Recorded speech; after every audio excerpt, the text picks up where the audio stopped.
Hi guys, welcome back to the channel. Today I've got a video covering the Monster Hunter Earn-Up, which is going off from the 14th of October to the 4th of November, where you can pick one of either the Monsterjager or the Nightstalker, so the two tanks that came out last year. You can pick one of those, or you can pick two tanks from the 2023 or before previous vehicles that are in the list of tanks that you can pick this year, as naturally the list is limited like it was last year. So the tanks that you couldn't earn last year, you can now try and earn this year, and you can pick two of those tanks. So if you do like the video, as always, don't forget to like and subscribe down below, as it really does help out the channel. And yes, the 14th of October to the 4th of November, you'll be able to complete this up. So you've got a good couple of weeks to be able to do it. And you can pick, like I say, either the Nightstalker or the Monsterjager from last year, and you can only pick one of those vehicles. If you pick the Nightstalker, you can't pick anything else. If you pick the Monsterjager, you can't pick anything else.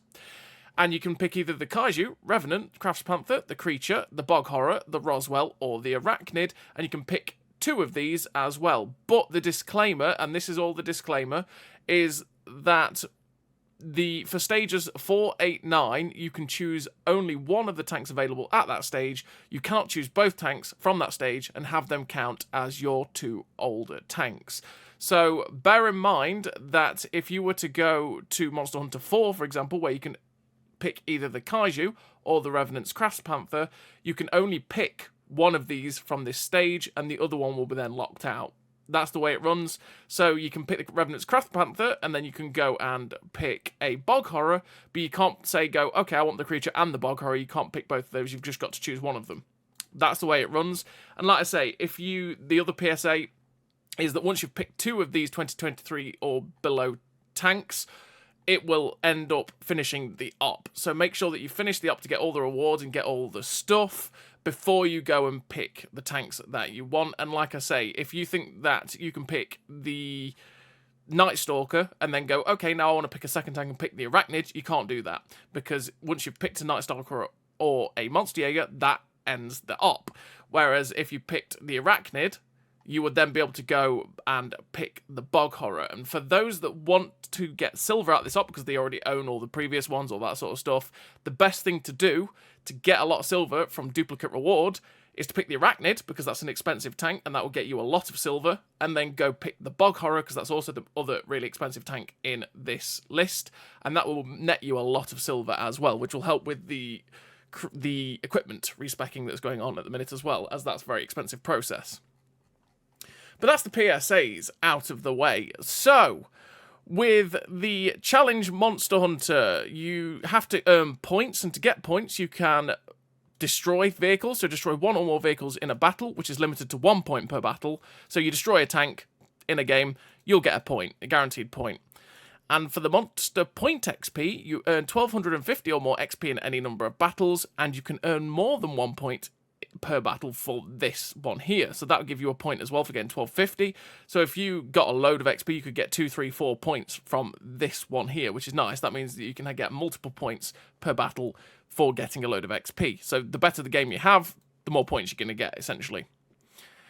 And for the Monster Hunter bonus point earn, play in a battle with a monster tank that's not awakened and deal 1,000 damage, and that will also give you a point. So that's why you'll see a lot of monster tanks out there at the minute, because that just accelerates your progress in this op by giving you more points. On your way to the monster tank, you'll also earn emblems, garage gear, Halloween chests, with the article on the portal, so go check that out. They're basically commander chests, so don't expect to go buying those things thinking you're going to get a load of tanks, because the drop rates for tanks are quite low. It's more about getting commanders out of those chests and more. The menagerie of monster tanks has grown so large that some non-licensed vehicles can't be earned through Monster Hunter. The following tanks cannot be earned from the challenge for 2025.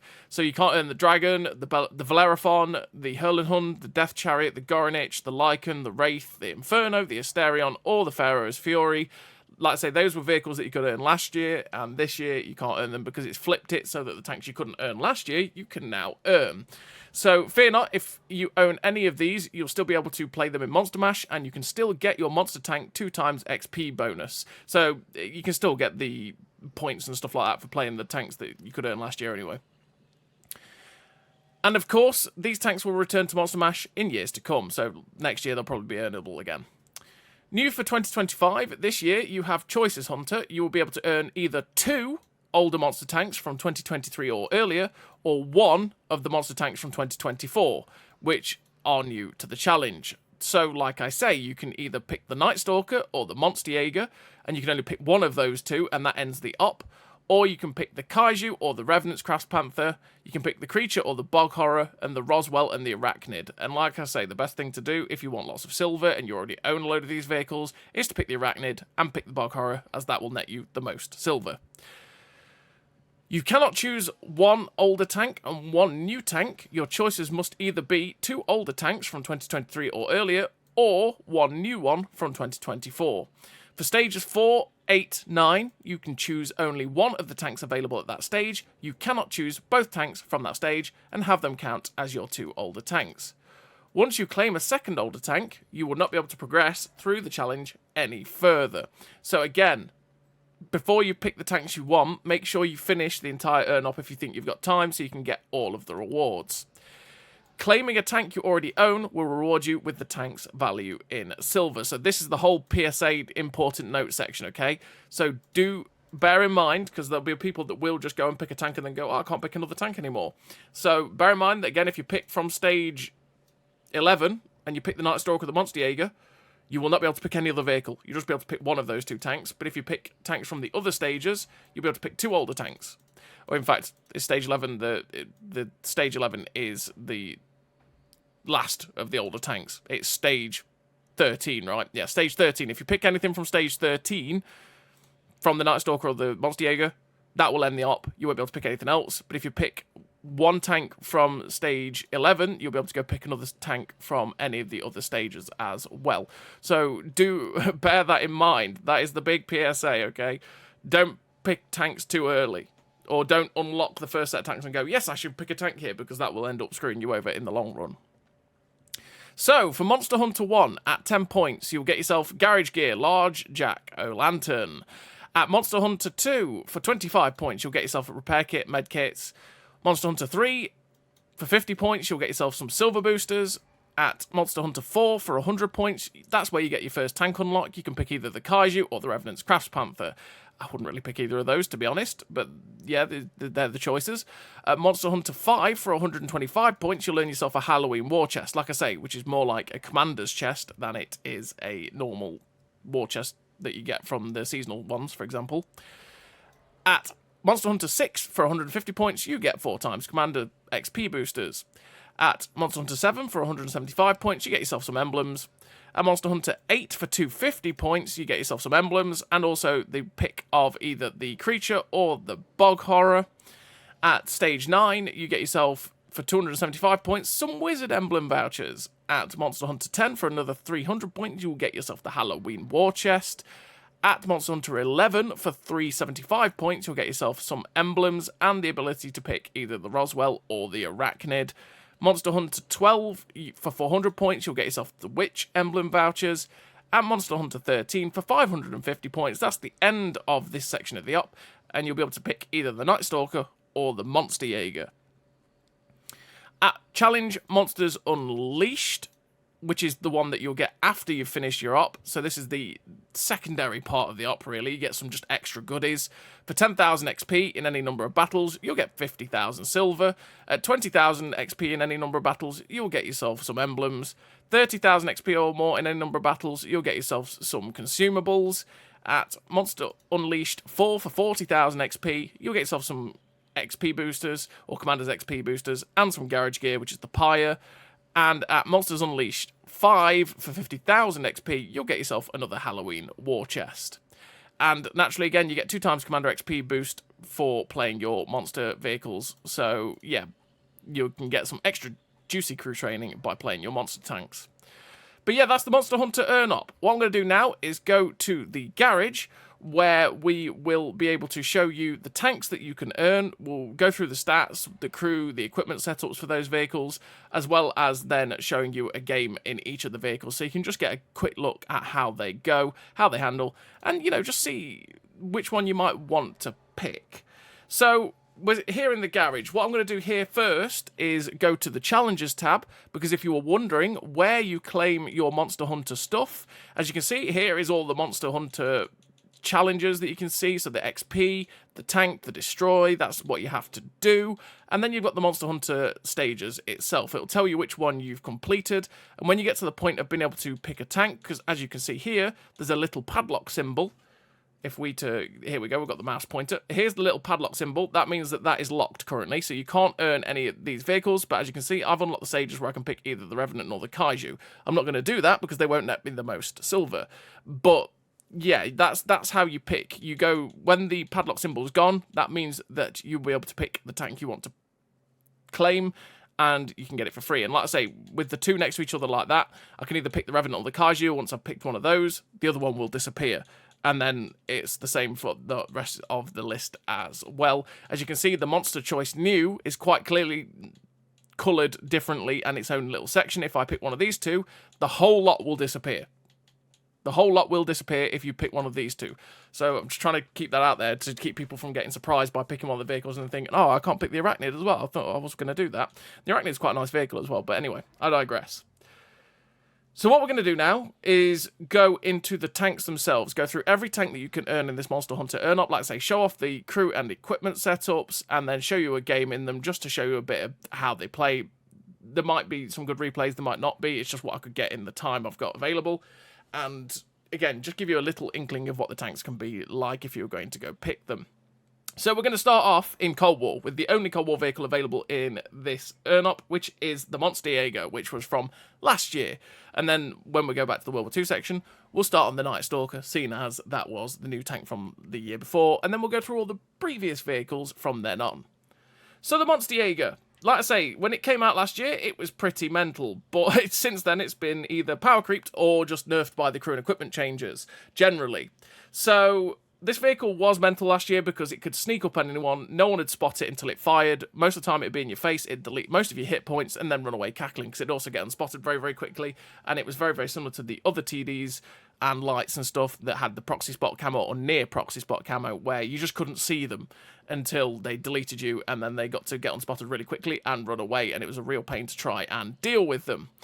But then they released vehicles like the Weasel and the XM800T, which really screw this vehicle over. Autocannons do this thing very, very badly, but naturally it's never good to have a tank balanced by just another tank, or especially a premium tank. But yeah, it does get wrecked by the machine guns very, very quickly in this vehicle, which can be pure pain. But for the most part, it's still very, very effective at what it does. If it can catch someone out and drop all the rockets, it's filthy when all of the shots hit. The crew and equipment system has also hurt it quite a lot, but does it make it unplayable? No, not at all. The tank is still very, very playable. It's just that you've got to be a lot more careful with it now, and to be honest, it makes the tank more balanced. And that's because your concealment is a lot worse now than it was, so you can't sneak up, be in the face of someone, and then just delete them, and then run away and get unspotted really, really easily. You've got to be careful about the engagement, the way you pick it, and how you're going to get stuck into the fight with the Monsterjager, which generally just makes this thing a lot more balanced to play against, and it adds a bit of skill in how you play it as well, which is definitely a nice factor for the Monsterjager. It's still a pretty decent pick, like I say, it still hits very, very hard when you get all the rockets to hit. The mobility is still okay, the concealment's alright, it's not great now for Cold War, but it's still pretty alright. And generally you can still have quite a bit of fun with it, and it's got a nice little unique setup as well, which is also good. So let's get into the statistics of the Monsterjager. So as you can see, you've got 67.2 kilometer an hour top speed. Brain, work properly, please, thank you. 67.2 kilometer an hour top speed. 33 kilometer an hour reverse speed. 441 horsepower engine is 28.25 horsepower per ton ratio. So it does get up to its top speed very, very quickly, and it reverses very, very quickly as well. Naturally, it struggles to get away from some of the light tanks, which are its nemesis, because they will outspeed you and then outgun you as well. And because it's quite hard to hit those moving targets with these rockets, they can be pain. But that's where you've got to really try and think about where you're putting yourself so you're not going to get done in by those vehicles. 20% internal fire chances on the high end of fire chances, and it does like getting set on fire if you're not careful, especially if you get shot in the back end and you're running away from those autocannons. Although, actually, they don't tend to do... Oh no, they don't tend to do crew damage as much anymore, but anyway. Yeah, 20% internal fire chance is on the high end of fire chances. Do be careful of that. 40.99 degrees a second hull rotation speed means it does turn pretty quickly on its tracks, which is great. Ground resistances don't hold the tank back whatsoever. Just like every other Cold War vehicle, you don't really have to bother with them. 231 meters of still concealment, like I say, is a lot worse than it was when it first came out. With 270 meters of on the move concealment, now we've helped it out. That helps me to be a bit more sneaky in getting up to a tank and going, hello friend, delete. And it just means that I can move about a little bit easier as well by running the low noise exhaust. If you weren't too bothered about that and you feel like you're going to park up somewhere and not be on the move as much with the Monsterjager, you could drop the low noise exhaust for other stuff. 526 meters of view range is good enough to spot for yourself in the Monsterjager as well. 40.64 degrees a second on the turret rotation speed means it is slightly slower than the hull rotation, but it's still fairly quick in turning its guns on target, which can be good for the Monsterjager. 0.5 accuracy during rotation with a 1.59 accuracy during movement, 0.15 accuracy at 100 meters, aim time 0.98 seconds. Why bother even having those kinds of statistics? Because it's rockets. They don't have any dispersions, they don't have an aim time, they don't have an accuracy. Do not pay attention to the accuracy during rotation, movement, and aim time whatsoever, as they don't matter, because again, it's rockets, just like the Nightstalker, they don't count for anything, those statistics. You've got 10 shots in a clip with a 0.2 second intra-clip reload, so it does fire these rockets very, very quickly. Before you know it, you've dropped the whole clip. And it's got a 22.2 second reload, which is 4.5k DPM if you were to hit all of the rockets. And you've got 450 penetration on the standard rocket with 175 pen on the HE rocket. That's what I'm going to call it, the HE rocket, as it's got slightly higher damage at 225, but it's a lot lower pen, which means it's a lot harder to use. To be honest, because you only get 130 rockets in this vehicle, I tend to just run the full standard rocket with the 450 pen, because you just don't get a chance to use the lower pen HE rockets. I'm going to keep calling them HE rockets, by the way. You don't get a chance to use those higher pen rockets that often, if I'm honest. You tend to use the 920 meters a second shell velocity rocket speed. 920 meters a second rocket speed. Main rockets for 450 pen, as they're the main way to be able to get the damage out in this vehicle. You've got 155% silver bonus as well, which means this tank does make very, very good silver, and especially since you're mainly only using a standard rocket, it does make very, very good silver indeed. In the modules, that's where the engine bay is, and like I say, if you get shot in that back end, especially by the autocannon type vehicles, like 30Bs and stuff like that as well, they tend to end up setting you on fire, which can be annoying. That's where the ammo racks are in this vehicle, so they're very, very small, so they're only likely to get ammo racks in this vehicle if someone shoots you directly in the centre of the vehicle, and that's where the crew sits in the Monsterjager. If someone wants to shoot you directly here, that's where they'll knock out the commander. If they shoot you anywhere else, they're likely to kill your driver or your gunner, etc., etc., which is relevant for the fact the way that we've got this vehicle set up. So, for the Monsterjager, in terms of what I run in terms of a crew and equipment, I run the advanced loader to get the reload to be better, which is always nice for this kind of clip. The advanced concealment to knock the camo down so that we can try and again sneak up on our opponents a little bit easier than we would be able to do without it. The turbocharger to get that 67 kilometers an hour top speed, just help the speed a little bit, so it is that little bit faster and able to get out of dodge a bit quicker. And the low noise exhaust to be able to keep the concealment down while on the move. Like I say, this equipment system, it's very, very easy to change up a lot of different ways, because you could run flash hider if you feel like you're going to be in a bushy location and try and reduce the effect of firing on your camo. You could run the grousers if you wanted to make it so that your hull rotation speed is faster to help with clutch braking, make it turn very, very quickly. You could run the camo net if you want to go set up somewhere, and that will make your camo very, very good. If you want to try and spot people a bit easier, you could run optics to be able to spot for your team while also dishing out the damage. The other thing that's also a perfectly valid thing to do is take the spore liner. Now, why do I say that? It's not just the ATGM module damage. Crew survival rate. The crew survival rate is 50%, so that will increase the chances of your crew staying alive. And with pain tolerance included in that, that's an extra 70% chance that your crew doesn't get knocked out, right? That's what we're going for. And we're also running, and that's because in consumables, we're not running a med kit. We're running smoke so that we can pop smoke and get out of dodge very, very quickly if we need to. The patch kit, because the patch kit is very, very nice to be able to get loads of hit points back, and especially since there'll be lots of times where you will have downtime, where you're reloading your clip, you can go pull up somewhere, get safe, and get all of your HP, well, not get all of your HP back, get up to 20% of your HP restored, which will be very, very handy for them being able to pop out again, take a hit, and dish out all the rockets. That's something that's also perfectly possible with the patch kit, and like I said, that's why we don't run the med kit, because they are two very, very useful things to have on this Monsterjager. And you, like I say, you could run the spore liner to try and counter getting your crew knocked down. And in terms of the commander, we run Born Leader, we run Camouflage Expertise, Rapid Aim, clutch braking, supply conservation, radio jamming, track mechanic, jack of all trades, and pain tolerance. Pain tolerance, again, because we don't run a med kit, decreases the chance of getting our crew injured, so that's what we want to do, so that we don't have to worry about getting the crew knocked out and then going, oh boy, we're screwed because we've not got that crew member. Jack of all trades, because it allows the commander to fill in for the knocked out crew members, reducing the penalty to vehicle performance from knocked out crews by 50%. We take that in case our driver or gunner gets knocked out, but bear in mind that if the commander's the one that gets knocked out, Jack of all trades becomes sad, because it's the commander that fills in, so if the commander's killed, you don't have anyone filling in for the commander. Track mechanic, because it's nice in case we get our tracks blown off to get the tracks back on faster if we've already used the repair kit.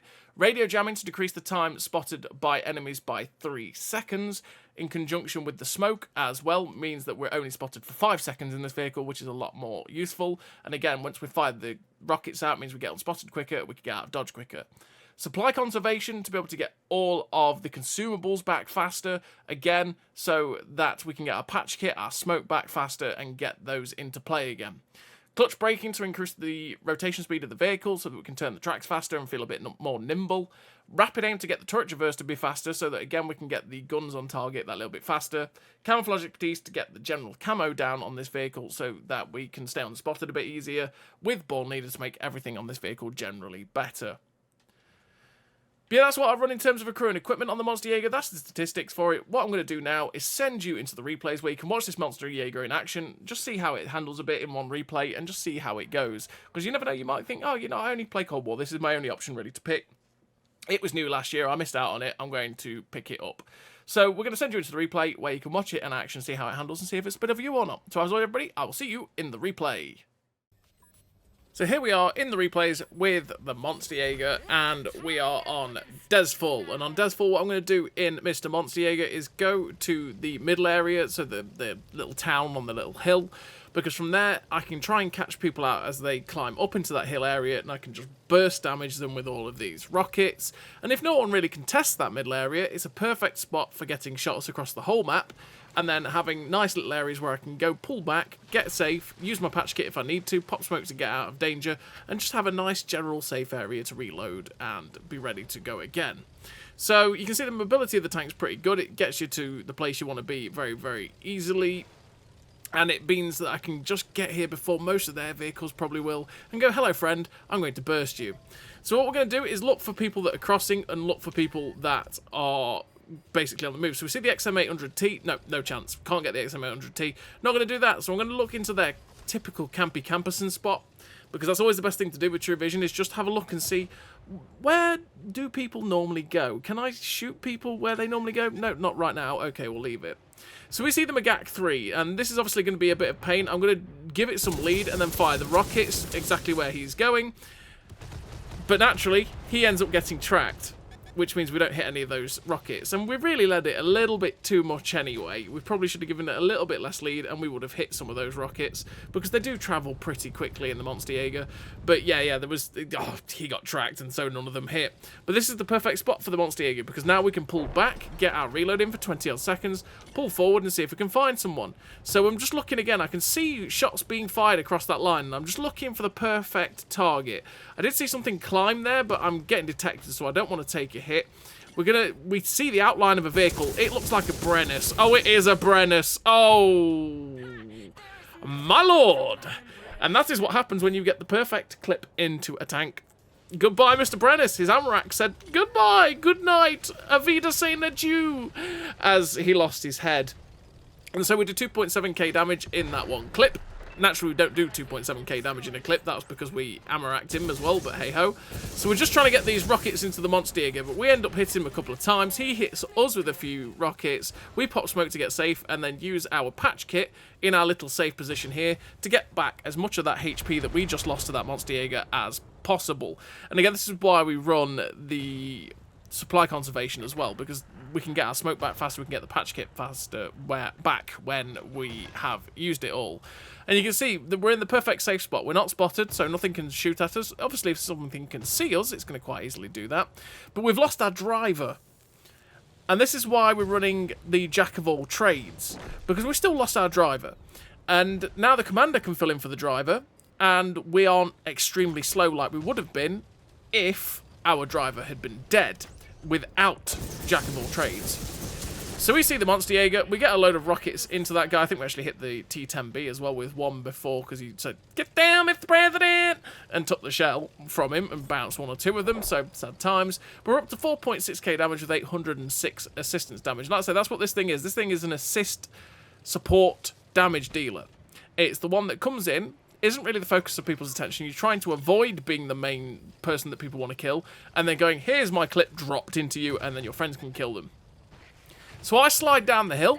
I didn't think I was going to take any damage sliding down that hill, but, well, you know, Cold War physics came into play. We've got the side of the T-64. We fire all the rockets towards his side. Well, sadly, not all of them penned, but the Marder 1A1 ends up finishing him off with an ATGM, meaning we don't have to worry about that guy anymore as well. We lost quite a few hit points there for that, from dropping down off the cliff and also from the shot from the T-64, but unfortunate times. We're up to 6,085 damage with 1,700 assistance. We're seeing the BMP manoeuvre in. There's also the TD. There it is, Mr. Monsterjager at the back. We fire all rockets into the Monsterjager and end up taking quite a bit of his hit points there, putting us onto 7.5k damage with the 1735 assistance still. And we're going to manoeuvre in now to where the last set of tanks live are, the BMP and that TD. But I am still reloading. I saw the BMP coming across the open there. He would have seen me, and I didn't want him to spot me. Because, yeah, sure, he could have seen the smoke and just YOLO'd the smoke. But because I didn't get spotted there, he probably didn't see me and think, "Oh, I can YOLO that with my machine guns." And so, yeah, we managed to stay in that smoke area, stay on spot, get the reload in, and we got a couple of extra shots there into the BMP2 who was on the move, securing a pretty decent game there for the Monsterjager with the epic victory. The one kill, 7.8k damage, 1735 assistance damage, the second class, the high caliber, 1420 base XP, and that's the Monsterjager. So here we are with the other option that you could pick from the new tanks that came out last year, and it is Mr. Nightstalker, the stupidly overpowered vehicle that came out last year. I imagine that Tier 9 is going to be a horrific place to play, because this vehicle is going to flood it, because everyone is really going to probably pick this vehicle, because it is just absolutely bonkers. It's a bonkers tank, and sadly, I was hoping it would get nerfed before we got anywhere near giving it away for free, but that's not the case. So here we are with the Nightstalker. So with the Nightstalker, let's get into the statistics of it. It's got a 50 km/h top speed, 14 km/h reverse speed, 679 horsepower engine, which is 16.81 horsepower per ton ratio, meaning it gets to its top speed very, very easily. It is a very mobile tank destroyer. Very, very mobile indeed. 15% internal fire chances in the middle of fire chances, and yeah, it does like getting set on fire. 36.93 degrees a second on the hull rotation speed means it turns very, very quickly on its tracks. Ground resistances are not great on soft, okay on medium, and pretty good on firm, so they're not too horrific in terms of holding it back in terms of its top speed. 302 meters of still concealment is nice for this tank destroyer, so if you are stationary, you're going to have pretty decent camo. You're on the move, concealment at 341 is not too great, though. If you wanted to make that better, you could run the low noise exhaust. I'm not running the low noise exhaust, am I? No, I'm not. So yeah, you could run the low noise exhaust for that. 475 meters of view range is nowhere near the level of view range it did have, but it's still good view range, meaning it can spot for itself very, very easily above the 445 meters spotting cap. Now, I did have someone ask about the spotting cap. Basically, you can only spot up to 445 meters, and every meter of view range over 445 meters, you start to devalue people's camo. So say I've got 302 meters of still concealment, quick maths would say that I would be able to spot 330 meters away, right? That's the way it goes. Anyway, I digress. You've got a good view range, which means that you can spot for yourself very, very easily. 23.74 degrees a second on the turret rotation speed is a lot slower than the hull, though, so do bear that in mind that you do have to slow turret traverse. That is the thing for turreted tank destroyers. Again, it's got rockets. So your accuracy during rotation, during movement, general accuracy at 100 meters, and the aim time don't count for anything because it has no dispersion values, it has no aim time, it doesn't have an accuracy at 100 meters. Where your gun is pointing is where these rockets will fire. So you don't have to pay attention to these whatsoever for this vehicle. I'm not sure why it has those statistics when they don't count for anything, but there we go. You got 10 degrees of gun depression, which is incredibly flexible on the ridgeline, and is where the armor on this thing is going to be absolutely immense, because it does bounce a good amount, unless it's a high-powered tank destroyer at tier 10 or tier 9. You've got 6 rockets in a clip with a 2-second intra-clip reload, which means that it basically fires very, very quickly. It gets the damage that it has in this clip out very, very fast, which, yeah, is pure pain for anything it comes against, because it's got a 16.91 second reload, which is 4.2k DPM. It reloads this clip incredibly quickly for the damage potential that it has. Most vehicles that have this kind of damage potential tend to reload in 30 to 40 seconds. This thing, however, 16 seconds.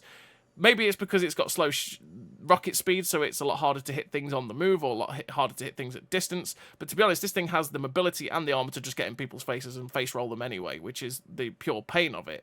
And in terms of their armor, they don't stand up to it at all again, either when they go against it, because you've got 200mm of penetration on the standard rocket, with 330 pen on the premium rocket, and 53 on the HE rocket. Is that what we're going to call it? Yeah, we'll call it HE rocket again, I don't know.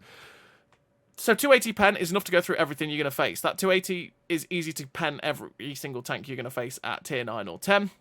And if you go against the heavily armoured vehicles like Mouse or Type 5, you can just load 330 and go through their armour with absolute ease as well. Now, they've got 320 alpha, and bear in mind they've got 580 meters a second rocket speed on the standard and 605 on the premium. So the premium is just generally better. It's got better penetration. It's also got the better rocket speed, which, yeah, just means you can face roll your opponents very, very easily in this vehicle. As I say, you've got that clip, which is just pure filth, and you can clip out most tier 8s very, very easily. Tier 7s don't stand a chance against this thing. They just get absolutely pooed on. And even a lot of tier 10s don't stand a chance against this thing. The only thing that that they can do against this vehicle is load premium and hope that it goes through, because generally that's the way that this armor works on this tank as well, is that because of how thick this armor is, if they hit this mid bar here with high penetration rounds, likely is they'll go through. Even hitting this bar here is likely that they won't pen it because of how well sloped it is, which means that it's actually all auto ricochet angle for quite a few vehicles, which is pure pain. If they shoot you with high penetration rounds here in the flat section, the likelihood is they'll pen it, but these sections here are very difficult to pen, as they, again, can ricochet shots very, very easily. This little bar here is also a good one to pen if you've got 300 plus rounds, but again, it's quite difficult to actually hit with those rounds, and the rest of it is ricochet angles all over the shop, which just makes it pain. If you catch it sideways on, that's the way you want to get it. But yeah, it's also turns very, very quickly, which means that it's very difficult to keep this thing sideways on, because as you're trying to get around it, it just keeps up with you, and you quite easily be able to take it out. Well, sorry, this thing quite easily takes you out, especially with how much damage output that it does have. Generally, it's the whole combination of this vehicle. It's the clip potential, how fast it reloads that clip. It's not out of the game whatsoever. It generally takes 15 seconds, boosh, you're ready to go. And especially with the nerf to a lot of the reloads now, those with the higher alpha, you get one shot into you for 500, and then you clip them out. And that's the way the Nightstalker is. Like I said, this tank is just bonkers, but there you go. And in terms of the modules, that's where the engine block is. If you get shot in the back end, that's likely to damage the engine and set you on fire with the 15% internal fire chance. The ammo racks are there, so if you want to ammo rack this thing, shoot it right here or shoot it there. Generally, that's where you want to do it to be able to damage that. But yeah, and then the crew itself also sit right there. So in terms of a crew and equipment, I run the advanced concealment, vents, optics, the turbocharger to get that extra top speed, get the extra oomph in the engine to be able to get up to the top speed really, really easily, and just helps with the general mobility of the tank.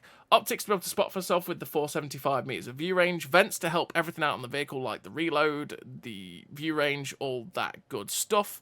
And the advanced concealment to knock the concealment down to 302 meters of still concealment, which helps to stay unspotted until I can just then launch into someone and go, "Hello, I'm here to delete your hit points, sir. Good night." Again, there's plenty of ways you could set this vehicle up. You could drop vents if you wanted to have the additional grousers to, again, get the better hull rotation speed if you wanted to, which is very handy, especially for going around things. The reinforced internals to reduce the chances of getting set on fire, or ammo racked, which is something that you could definitely do for this vehicle to just help the general durability. Spore liner to reduce the effect of the explosions and stuff like that, and there's a lot of people do fire HE at this thing, so that could be something you could definitely do as well. Don't take the gun laying drive, because that does not do anything on this vehicle whatsoever. I don't know why it has a gun laying drive, but there you go. It doesn't help it whatsoever, so don't take that. You could take some of the camo stuff, but I wouldn't recommend it, to be honest. It's going to be an in-your-face brawling tank, generally. And in terms of a crew, I do run Born Leader, Situational Awareness, Track Mechanic, Clutch Braking, Camouflage Expertise, Armour Angling, Comms Expert, Radio Jamming, and Rapid Aim. Rapid Aim to make the turret traverse faster, same as the Clutch Braking to make the track traverse faster, so this vehicle feels really nimble in terms of its turret and its tracks. The Camouflage Expertise just to knock the camo down a little wee bit, same as the Advanced Concealment, so that I can stay unspotted until I want to launch into someone. Radio Jamming to reduce the amount of time I am spotted in this vehicle, and Comms Expert, because I'm going to be in people's faces, keeping people lit up for 3 seconds longer as well, which means that if they try and get away from me, and they do get away from me, they're spotted for a little bit longer, which means that my team can shoot them and give me some assistance damage.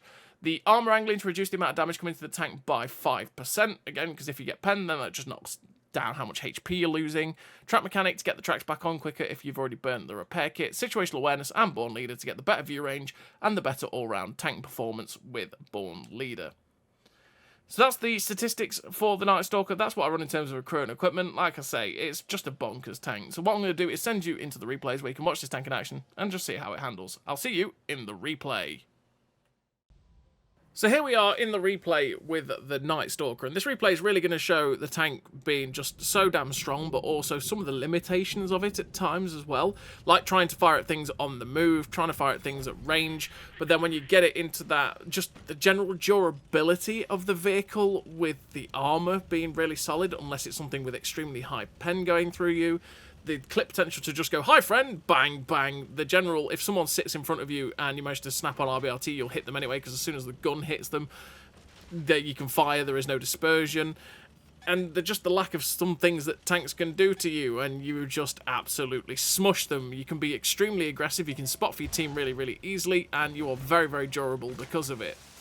So, we've come down into the river area here on Hell's Highway, which is a little bit awkward, actually, because I'm probably going to have it a little bit in this game, when I'm trying to shoot at the people that are pushing across the A-line, which, by the way, don't push across the A-line. I know it's Hell's Highway, but don't, and it might not look like highway, but don't do it, because what their team does here is exactly what happens to pretty much 90% of the vehicles that try this. They try to push across the A-line, they get spotted by me, who's pushed under the bridge, they're now trapped in between me shooting them in the side and my entire team on the one line shooting them in the front, which means they're now trapped just losing hit points left, right and centre. And we'll end up losing 4 or 5 tanks without really doing any damage whatsoever. So, again, we've just fired the entire clip. We didn't hit any of them because we tried to hit LHMTV, who was on the move. Didn't hit any of those shots because we didn't really give it enough lead, and it's pretty awkward again. It's just trying to get used to, because this was the very first game I actually played in the Nightstalker.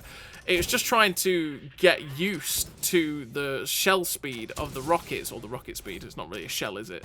But the rocket speed. It's getting used to that rocket speed and readjusting to it to be able to hit the shots. But you see there, we caught out the E4, and apart from 2 that, well, he started moving, we managed to do 1228 damage in the clip, and we are now ready to go once again, because that's just what, 15.9 seconds, no time at all. That is why this tank is so filthy, because you've got that clip potential of 1800 odd, and it only takes 15 seconds, 16 seconds to get that whole clip in. You just drive up to someone and go, hello friend, delete. And then you've bounced a couple of shots as well while doing it, because the armor's so solid. You've caught them out because of mobility as well. It's only when you're trying to fathom out shots like this on the QL, where I couldn't quite tell where the ridge lines were or where he was bumping over tanks, so we just ended up shooting underneath him twice and then shooting the ground as well. Pretty awkward, but hey-ho. The LHMTV is starting to come in to get us, but I'm not sure why he did that, as the Death Chariot ends up shutting him down. So with 4 shells left, or 4 rockets left in the clip, we're just going to maneuver up to see if we can find the TDs and the medium tank and start shooting them. So we do find the 268 version 5. He can't shoot me because of that. We've got the SFAC 105 in front of us as well. We get 1 shot into him. The second shot hits his gun. We hit the gun of the SFAC 105, which means that guy gets to live to fight another day. I pop the reload to be able to have a full clip loaded for when I decide to push over. We are spotting all these guys as well. We're up to 2.9k assistance damage with 1500 damage ourselves. 3.2k assistance damage with the shot on the 268 version 5. Like I say, this vehicle, it's a Scout TD. It can do this because of the aggression that you can put in with the mobility and the armour, and then when you need to, you can do what we're about to do, which is just go straight under their gun line, use the fantastic gun depression this vehicle has, get in their faces where the rocket speed doesn't really matter, and go, hello friends, I'm here to delete your hit points now. So we're putting some shots into the 268 version 5. Poorly led shot there. We're trying to track him and pen him, which we've managed to get, but he puts his tracks back on with the repair kit. He comes over. He's always penning us because he fires a heat round especially, which can go straight through the upper plate, mid plate, etc. because he's got nearly 400 pen with that round.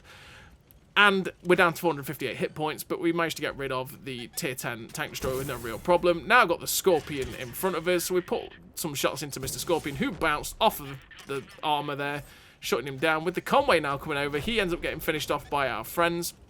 And there's only 3 tanks left alive. Mr. Black Diamond in there with the Type 5 Heavy and something else. We managed to get the tracking shot with the Black Diamond there, tracking him in place, putting 2 other shells straight into him. Sadly couldn't finish him off, but we put ourselves up to the 3.7k damage. And that was even with a badly aimed shot as well. It managed to just about fly into a position where we could pen the Black Diamond. But they've got a Type 5 Heavy and that Black Diamond. We know the Type 5 Heavy can only really be in the town. Again, 280 pen it might actually struggle with the Type 5 Heavy, but 330 pen on the rockets, it was straight through a Type 5 Heavy every time. If as long as we hit the flat zones, we're going to pen a Type 5 Heavy. If he's firing if he's got the 14cm gun, if he's firing premium, he could go through us. If he's firing HE, it's a 50-50 whether he'll just splash us to death. So I'm just going to use my mobility to get in there ahead of my team and see if I can just drop in a clip. But also, being as careful as possible. If I hadn't taken the hit from that 268 version 5, I would have just barreled round this corner, gone, hello Type 5, I'm just going to take the shot from you and then drop all my shells in. So you can see me go, nope, nope, nope, nope. He's ended up looking somewhere else. Oh, poor shot as we end up hitting the building next to us. We've got his lower plate, which we're just going to pummel all of the shells through there, and we are now on a reload. But we just took a load of that guy's hit points with no real retaliation from him because he shot someone else. And in fact, he is using the 14cm gun. And we'll put ourselves up to 5,097 damage with 3.2k assistance damage, which is a pretty decent game for any sort of tier. Well, it's a pretty good game for any tier 9, but for the Nightstalker, that's just sort of, yeah, that was alright. You know, that's just the way that the Nightstalker is. And we finished that game with a nice total there, the first class for the 1910 base XP.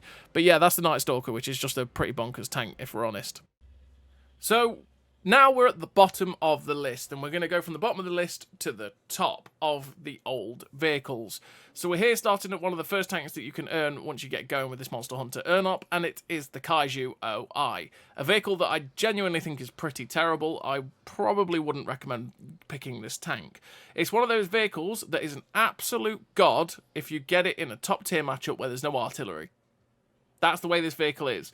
Because a lot of tier 5s and 6s do struggle to pen you. And you've got a big honking gun, you've got a multi-turret system, which is great. But generally, outside of those kinds of matchup, this tank is a real pain, and you genuinely don't really get to do anything against tier 7s and 8s, because they pen you very, very easily. You're incredibly slow, which means you struggle to get into position. You finally get there, they pen you really, really easily. And with your gun being a bit derpy, it's a bit of a pain to be able to hit their weak spots, and they just absolutely trounce you, which is pure pain. Slightly different to the OI, for example, because the OI is the same tank, right? But you get a derp gun, and that derp gun is fantastic because you don't have to aim for the weak spots. You can just derp, you can poke around corners, derp and pull back. You don't have to sit aiming for a weak spot. And when you come against some of the lightly armoured vehicles, and quite a few tier 7s in fact, you can pen them with 150 heat pen for 700 alpha, which means you've got an alpha bomb, which can be really, really effective for the OI. You don't have that with the Kaiju. You just got this 10cm gun, which is a really solid gun, to be fair, the 10cm gun. For a tier 6, 300 alpha. But yeah, it's just a bit of pain. And like I say, the general experience of this vehicle is either get a top tier matchup where there's a lot of tier 5s and quite a few tier 6s, and you sit there going, aha, I'm a god! Or you end up in those tier 7, 8 matches where you just blow up after driving about for a bit, trying to get to the action, and then they just murder you. There is no in-between with this vehicle. My experience is either be top tier and do amazing, or be bottom tier and die. That's the Kaiju OI. So let's get into the statistics of the Kaiju. So as you can see, you've got a 29.4 km/h top speed, 10 km/h reverse speed, 1200 horsepower engine, which is 7.93 horsepower per ton ratio. So you've got a decent top speed at 29. You never hit it. You just don't hit it. It's so slow, the Kaiju. So be careful of that. The fact that it is a super heavy tank, you genuinely don't hit your top speed. You've got a 20% internal fire chance, which, yes, the other problem for this vehicle is it is a walking crit belt. The ammo rack gets damaged all the time. You get set on fire all the time. Engine gets damaged all the time. That's another pain point for the Kaiju OI. You've got 18 degrees a second on the hull rotation speed, which means it's very slow to turn. Ground resistances are poor on medium, great on soft, and okay on firm. So firm and soft is not too bad. The medium terrain resistance, though, not great, which then means it's a lot more sluggish, even on its poor power to weight ratio. Camo is super heavy, it's got no camo. 463 meters of view range is pretty good for a tier 6 heavy tank, though, so we'll take that. 21.36 degrees a second on the turret rotation speed is faster than the tracks, but is still very, very slow for that turret rotation. 1.29 accuracy during rotation with a 2.14 accuracy during movement. Again, not great. Means the aim circle does bloom out quite a bit, especially during rotation of the turret. The extra during movement isn't actually horrific, but it's still, as a pair, just not great. And that aim circle will be quite large, and you've got a 2.71 second aim time, which means that it does take a while to get this gun fully aimed in as well, which is part of the pain point against tier 7s and 8s, because it takes you quite a while to get your gun aimed in and then be able to fire at their weak points, as well as the fact that you fire quite slowly. And they don't have that problem. They just go, oh, hello, friend, bang, and pen you with relative ease because you're a big, fat target. And yes, I am fat-shaming the Kaiju. You've got 0.4 accuracy at 100 meters as well, which is derpy. It means this gun does like missing shots at times, so you've got to get it fully aimed. If you get it fully aimed, it still will hit the shots, but the further you are from target, the harder it is going to be able to hit those targets. 10 degrees of gun depression is nice for the vehicle, though. Can be quite flexible. When it's on those ridge lines, you can only really expose the turret, but again, it's such a big vehicle that can also be a royal pain, and you don't quite get that gun depression all the way round as well. So, yeah, that's annoying for the Kaiju too. 10.43 second reload is 1725 DPM, which is not horrendous. It's also not great. It just means that you can chonk people with this 300 alpha at a relatively consistently slow speed. 175 pen on the standard AP, with 201 penetration on the premium AP, and 53mm of penetration on the HE. For 300 alpha or 360 on the HE is good penetration for a tier 6 tank, and also nice alpha for a tier 6 tank, but like I say, it's just that little bit slow when it goes against those tier 7s and 8s. 720 meters a second shell velocity on the standard and premium AP, with 765 on the HE. Again, it's pretty slow in terms of those velocities, so do be careful of that with the Kaiju OI. You're going to have to give a lot of lead at distance to be able to hit your targets with this 10cm gun. And as it is a premium tank, it does have the premium bonus of 130% silver as a tier 6, not the greatest silver bonus in the universe, and that generally means that you will make okay silver, but not the best silver in the universe. You do have these multi-turret system, though, which is the 47mm guns, which reload in 3.48 seconds. Not the most accurate guns in the universe, but they do fire very, very quickly for the 70 damage, and you have 122 penetration on the premium AP. Now, I wouldn't ever really recommend the standard AP at 81, but if you load the full premium AP on these multi-turrets for 122 pen, they are very, very handy in your own tier, as they can pen so many tier 5s with 122 pen very, very easily. They can also pen a lot of tier 6s. They can also go through the sides of a lot of tier 7s and 8s as well, which can be very, very handy for keeping your damage ticking over if you have someone's side or rear. And you can just keep using them with the main 10cm gun as well, which can be pretty handy, especially when you're in that top tier matchup where you're against tier 5s and 6s that are struggling to pen you. You're just consistently keeping the damage rolling against them, which can be very, very handy for the Kaiju OI. So like I say, with the armour on this vehicle, it's one of those where when you're top tier, it's great, but when you're bottom tier, oh boy, yeah, you're just a giant XP pinata. It's the way it is for the Kaiju, sadly. It's just the way it is. And in terms of the modules, that's where the engine block is. And like I say, because of how big the engine blocks are, any shots to this area here will damage your engine and quite likely set you on fire too, which is a pain. The ammo racks, if you get shot anywhere here on both sides, likely to damage the ammo rack. And if you get shot there and there as well in those cheek areas, which is the bit that people are going to shoot at, the likelihood is your ammo rack's going to get damaged, which is just pure pain. And the crew, that is where they sit in the Kaiju OI as well. There is a lot of them, though. There is a lot of crew. In terms of equipment and crew setup, so let's go through the commander. I run Born Leader, Situational Awareness, Run and Gun, Snapshot, Expert Gunner, Armour Angling, Trap Mechanic, Radio Jamming, and Rapid Aim. Rapid Aim to get the turret traverse to be quicker on this vehicle so that I can try and get the gun snapped on target.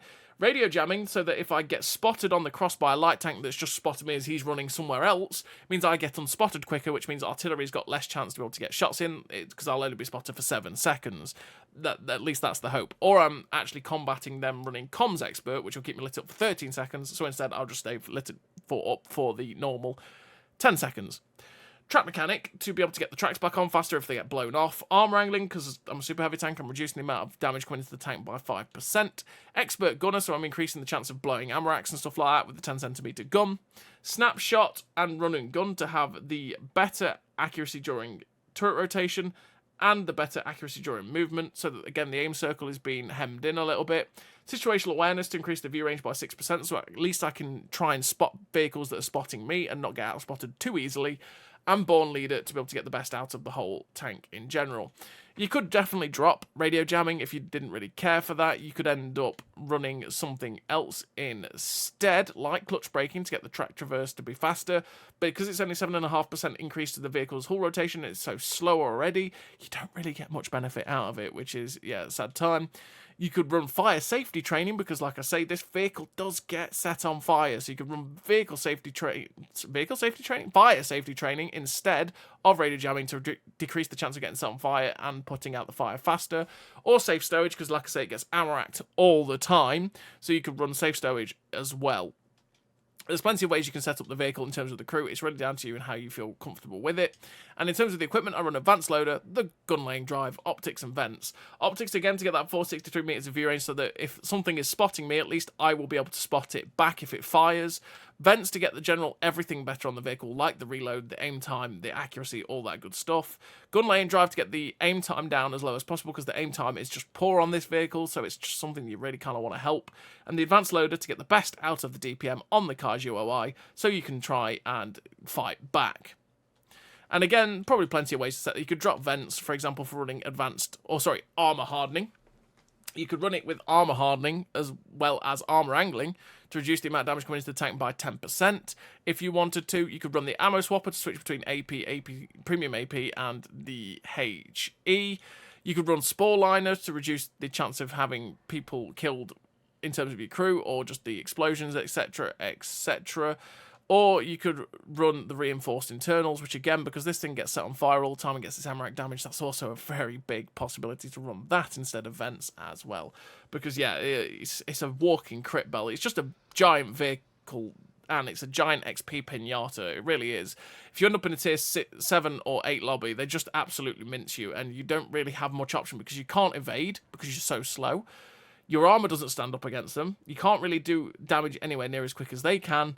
And yeah, the most likelihood is they'll shoot you and damage your ammo rack, which means that you'll be neutered in terms of your DPM as well, which, yeah, is just pure pain for the Kaiju. Like I say, I don't think it's worth picking at all. I just don't think it's a very good tank. Can be fun in Monster Mash, but yeah, genuinely as a normal tank for the all year round, not great.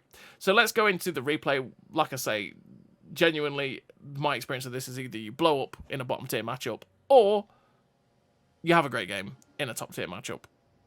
That's the way the Kaiju. So let's go check out the replay.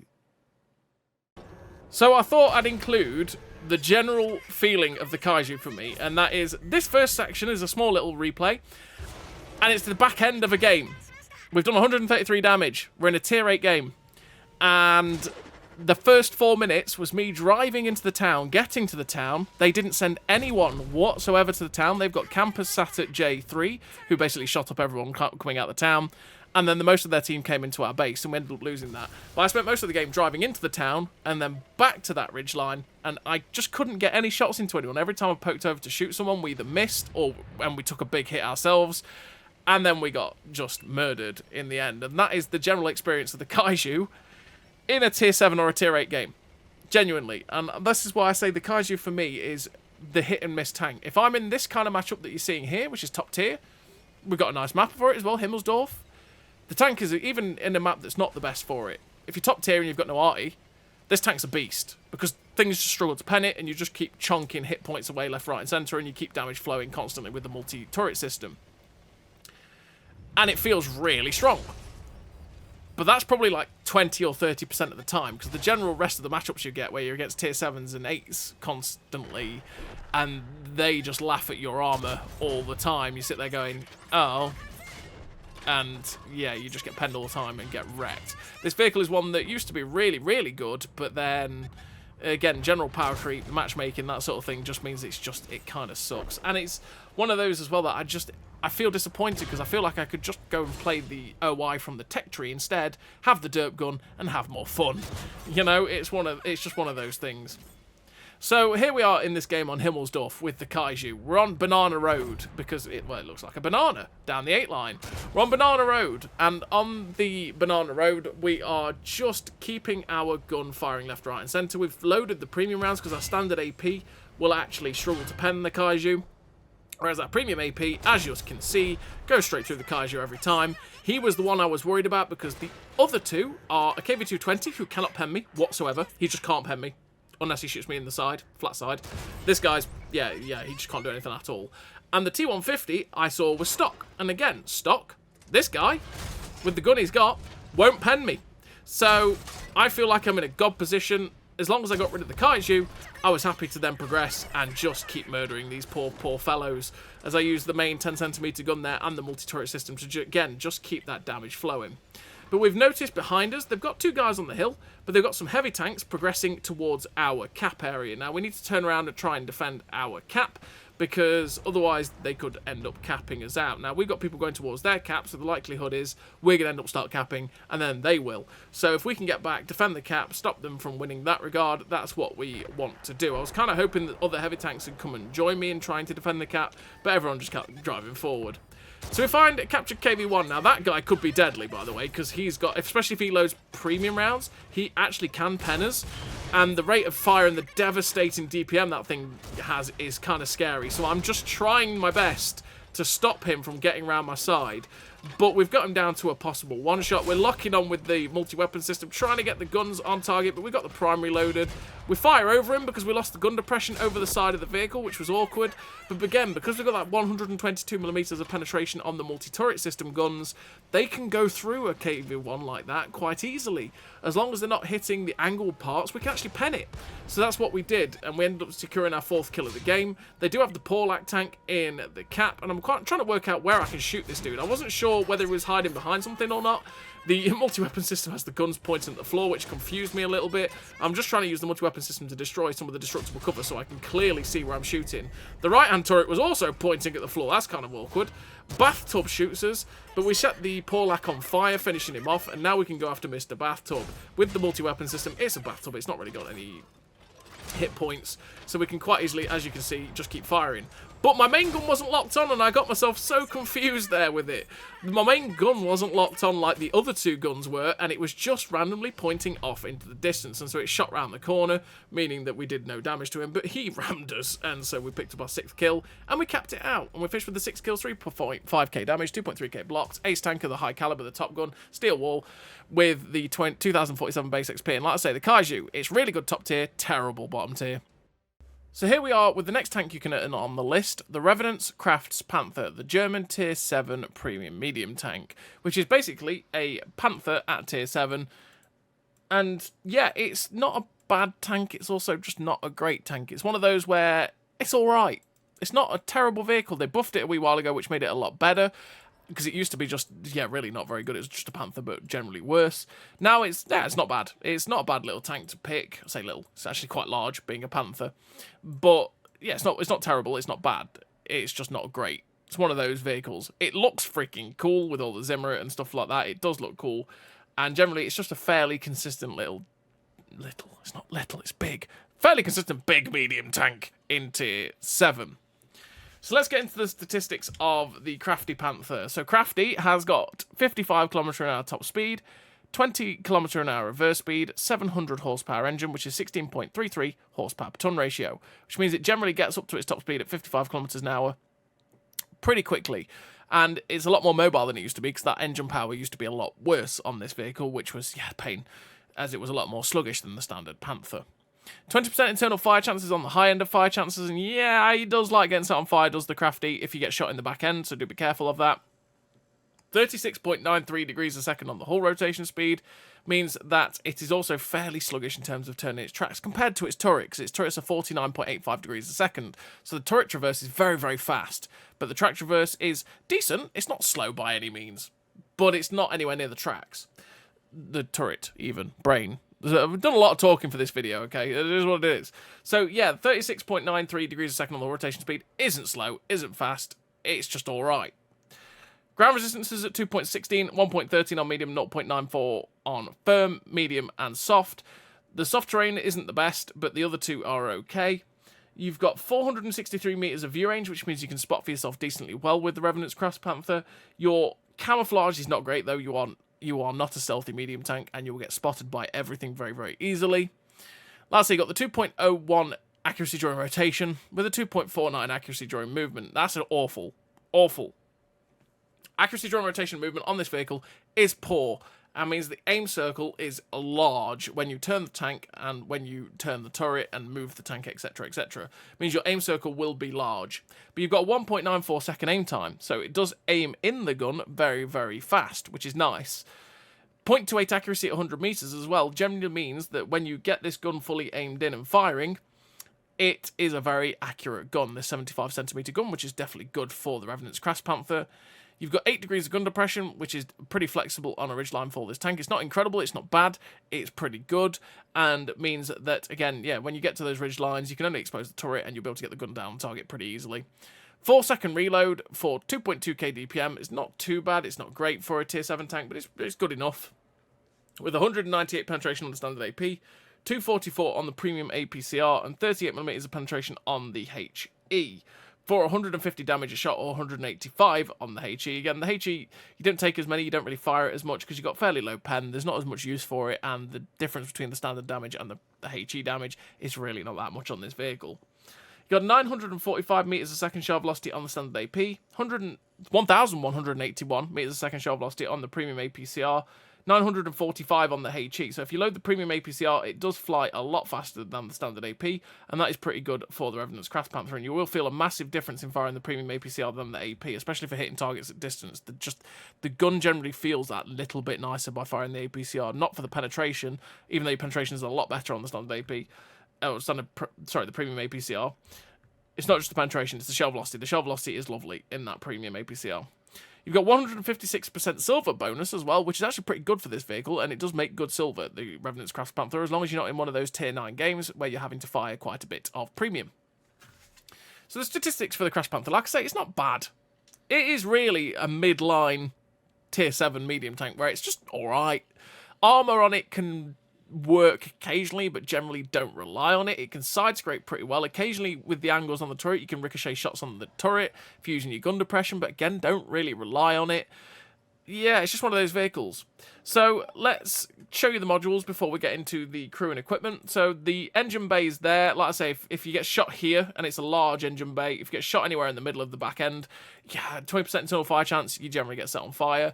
The ammo racks are there, and it does like getting its ammo rack damaged. I've not really had my turret popped too often in the Krafts Panther, but it does like getting its ammo rack damaged and having that reload become even worse. As you can see, they shoot you in this mid bar here or here, yeah, likelihood is you'll have the ammo rack damaged.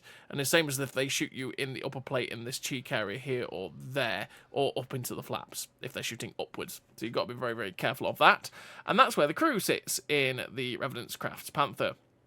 And in terms of the armour, like I say, the general layout of the armour is pretty decent for the vehicle, as you do have that 50mm of side armour. What's the actual general side at 40mm?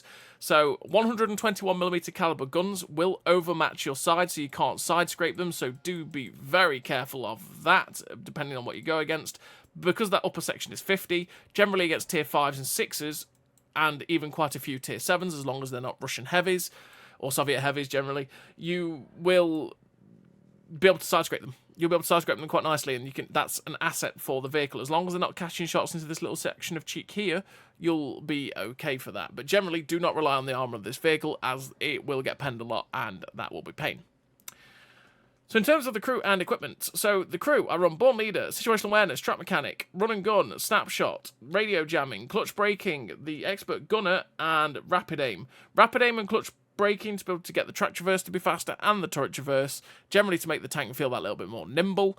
Expert Gunner, just to increase the chance of doing module damage by 6%, as well as decreasing the effective distance on shell penetration. The radio jamming, again, to just reduce the amount of time we're spotted. It's always something that you kind of want to do, especially in medium tanks, well, any kind of tank, to be honest. Getting unspotted quicker is always nice, especially if you're poking over ridge lines, getting spotted, fire your gun, you can pull back, get unspotted quicker, and that helps you to reposition faster and... well, yeah, reposition faster, where you can reposition and then pop up somewhere where you're going to surprise them because they didn't realise because you got unspotted a bit quicker. But yeah, it's just a very, very useful perk to have, and generally I think it's what you can take on most vehicles. The run and gun and snapshot to make the general gun handling of the vehicle better, especially the accuracy during rotation and movement with these two, as they are poor if you do not help them out. Track mechanic to get the tracks back on faster, as it does have large tracks on this vehicle, and they do get blown off quite a bit, and especially with the overmatch of vehicles with 121mm caliber guns and more, generally they do tend to just hit you in the track. Any point that's slightly facing in towards the armour, they'll blow the track off and pen you, so it's nice to have that if you've already burnt the repair kit. Situational awareness and born leader to get the general view range of the vehicle better and the general tank in better. In general, and with the born leader. There you go. So that's what I run in terms of crew and equipment. That's the statistics for the Krafts Panther. Like I say, it's not a bad pick. It's not a bad pick. It's not a great pick. It's just one of those vehicles that it's all right. It's just a midline tier 7 medium tank. So what I'm going to do now is send you into the replay where you can watch this tank in action, see how it handles, and yeah, see if it's a bit of you or not. So here we are in the replay with the Krafts Panther, and we've got nice matchmaking, which makes it obviously very easy to play the Krafts Panther because like I said, the gun handling is decent, the DPM's okay, the mobility's alright, camo is non-existent on it, but it's not really got any armour, so when you get spotted really easily, it takes hits very easily as well, which can be very awkward in Mr. Krafty Panther. Obviously, naturally, as most tanks go, when it's top tier, it's a lot easier to play than it is bottom tier. But even when it's bottom tier, it can still be decent. It's just that you've got to have yourself in a nice farmy location and be a support vehicle where you aren't the focus of people's attention. Because as soon as people say, "Hey, Mr. Krafts Panther, I hear that you want to die," then your Krafts Panther goes, "Hell yeah, I like dying. I'm a revenant." So yeah, you end up blowing up, so you've got to be very, very careful about how you play it. Naturally play as the support, play to not take too many hits, and don't be overly aggressive in your Krafts Panther, because if you are overly aggressive in your Krafts Panther, it's not going to go too well at all. So here we are on the new returned map, which is Cormoran. And on Cormoran, we've come to the little position here that I do like to come to in quite a few tanks, to be fair, on C8, D8, because from this spawn, I don't particularly like fighting the 1-2 line. I don't think it's a very fun fight for me, personally. So I do prefer coming to this position here, or if I was going to do it, I'd be going around the island at E4 area, F4 area, if I've got enough people. So say like our team's pushed right now, down that one line, I would feel more comfortable and confident going down the 4 line, going to the position and fighting at F4, right? But if you go that way and you've not really got too many people sitting along the 1-2 line, it can be pretty awkward because people can then just farm you from safety at about J1, so you do have to be careful. This position is very nice to take in the Krafts Panther because you can come this way, go to that little ridge like we were, go hull down, make it very difficult for people to be able to shoot you, and you then pick and choose the moment you're going to push aggressively to the position we're going to now. Because if you push too aggressively to this position too early, and you don't really have too much support, you can die very, very quickly, because naturally, they can all go hull down on the ridge in front of you, keep poking over and shooting, and kill you very, very easily. So even though we don't have good camo, if you're still using good bush cover and you're behind a load of bushes like we were there, and the Panzer 3K doesn't have the best view range in the universe, you can still stay unspotted. And we were firing at that guy, managing to kill him without ever getting spotted until the little leopard decided to come round. Now, the RNG hates me sometimes, and that shot on the artillery probably should have hit, because we always want to kill the piggy, which is what we're going for. We finally hit him that time, and the piggy ends up getting shut down by the Calliope. We're trying to find the shot into the turret of the archer now as well, who's poking over to try and put shots in. We're just missing a few of those shots, but finally starting to go in. Like I say, if you get this gun fully aimed, a lot of the time the shells will hit exactly where you want to, because the gun is a nice gun when fully aimed. So with that, there's 5 tanks left on the enemy team. There's the P43. There's a vehicle that was at the back of the map unspotted. Again, his camo was just good enough to not get spotted by us. We do track the guy on the move, hit him with another shot there before he gets himself back behind cover. I didn't expect him to just keep driving, though.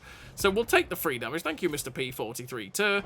Put the shot towards his side, but he ends up getting finished off there by the P43 Biss, meaning that we couldn't quite get another kill on him.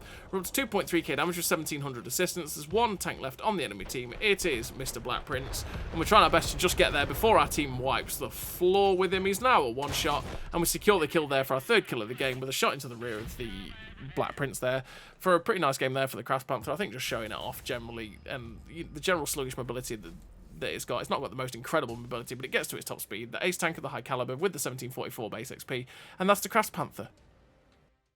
So here we are with the next tank in the list, and we are onto the German Tier 7 tank destroyer, the Creature, which is the skin version of the Sturmpanzer 5. Now, personally, I think the Sturmpanzer 5, this vehicle here, which was available for silver, is actually better than the Creature.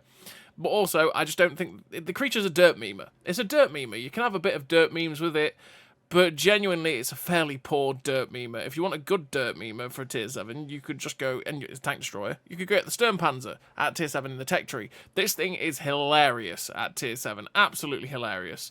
Sturmpanzer 5, the Creature, not too great. It's not got fantastic camo while movement. It's got decent camo while still at 293, as you can see there, but generally gets spotted very, very easily. It's got absolutely no armor. It tends to get penned really easily as well. Occasionally, because of angles and little bits of spaced armor slapped on this vehicle, you can ricochet a shot here and there, but generally do not rely on the armor at all. You're decently mobile, but the track traverse, turret traverse is a bit slow. The gun handling's poor because it's a derp gun, and yeah, it's pretty blind as well, which is a bit of a pain. I mean, you could run binocs to get that better if you were going to post up somewhere. But yeah, generally as a dirt memer, it's not the greatest. Really fun in Monster Mash, but just not the greatest outside of that, generally, with the Creature. So let's get into the statistics of it. So we've got 55 km/h top speed, 20 km/h reverse speed, 700 horsepower engine, which is 15.26 horsepower per ton ratio, which means, yeah, you will get to the top speed decently quickly, but your soft terrain resistance is 2.35, 1.2 on medium, and 1.03 on firm, which again, is not great, and they hold the tank back and make this tank feel fairly sluggish in terms of its top speed.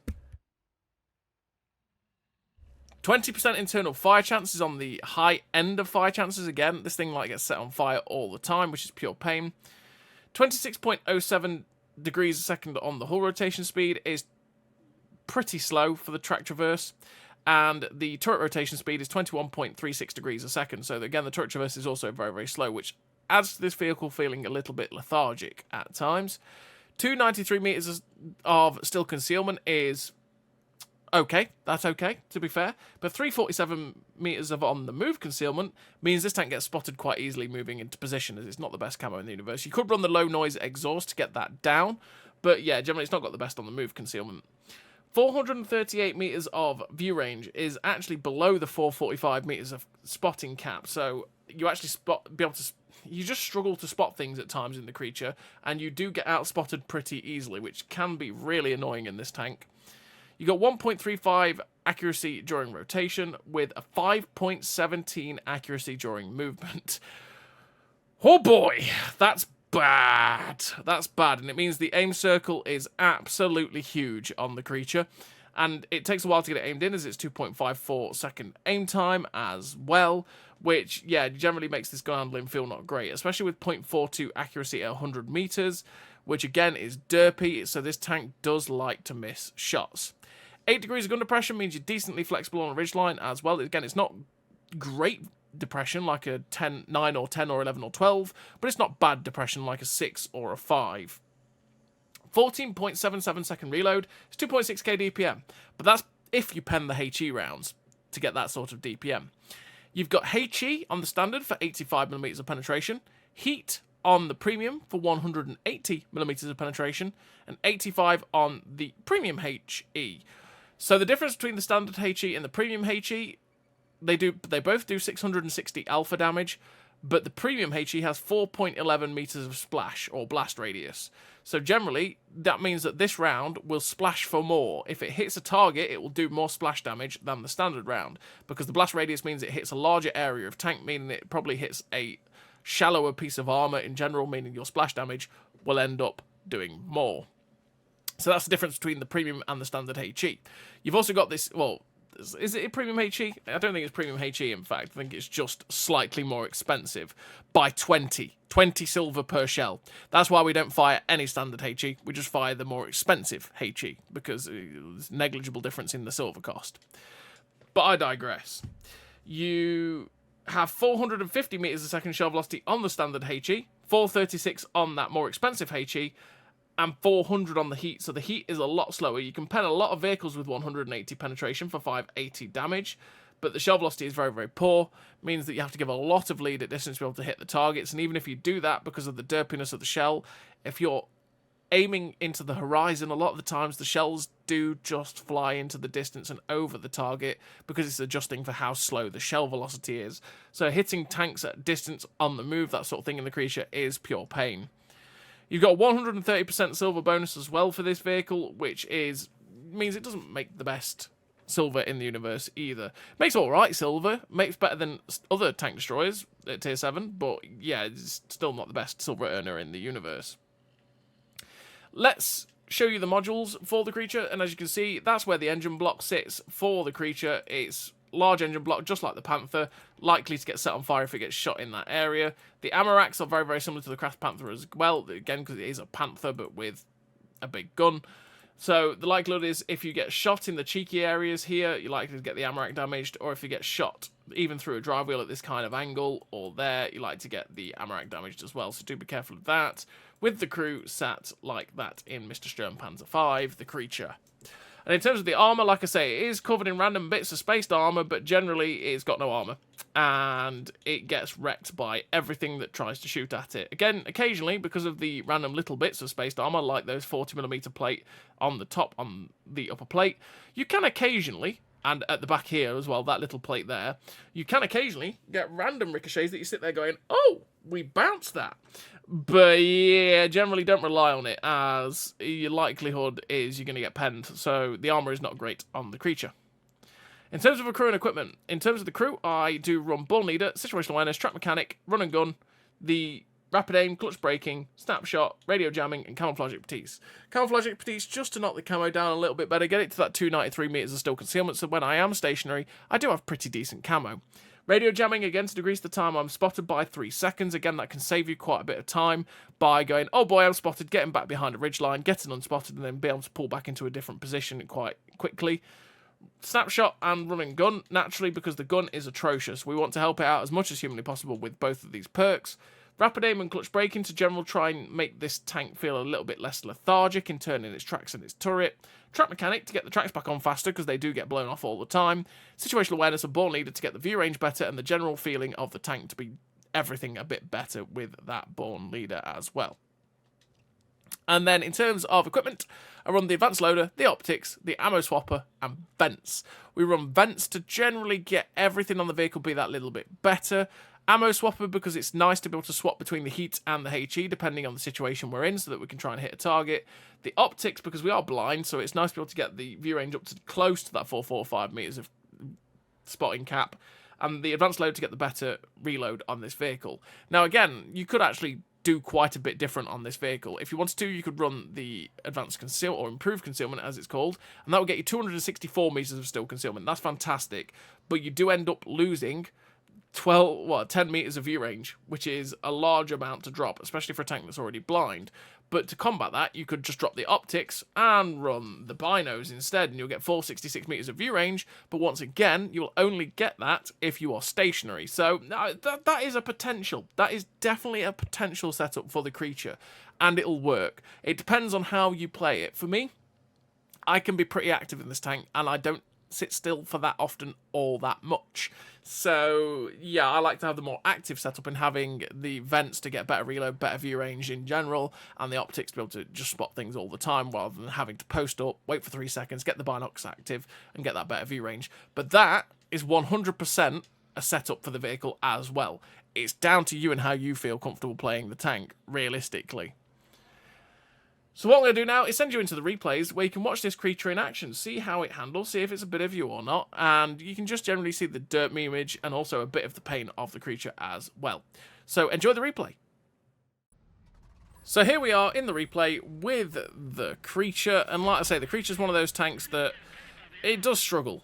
It does struggle. If you're Top tier, you can be alright, because that's where your derp gun can come into effect a little bit easier. It's a bit better against the lower tiers, and also you can pen things a bit easier, and the stuff you face doesn't hit you quite as hard. When you get into tier 8 and 9 games in the creature, it just starts to struggle, because you get outspotted really quite easily. You aren't the most mobile tank in the universe. Your gun depression is a bit awkward to get the most out of. When you hit people with the HE, you don't really hit them that hard with a splash, and you don't have the best penetration in the universe to be able to pen a lot of those tier 8s. And then the heat rounds as well, for 180 pen, can be a bit of a struggle, especially with how derpy the gun is to be able to get the shots in.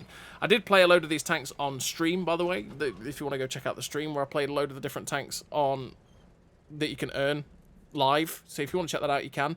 And the creature, we actually had one game that was terrible, one game that was pretty good. But yeah, I digress.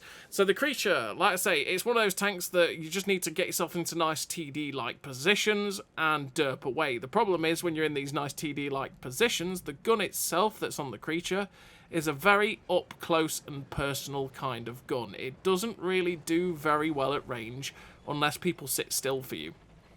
And that's a bit of a problem for a tank that has 0 armor.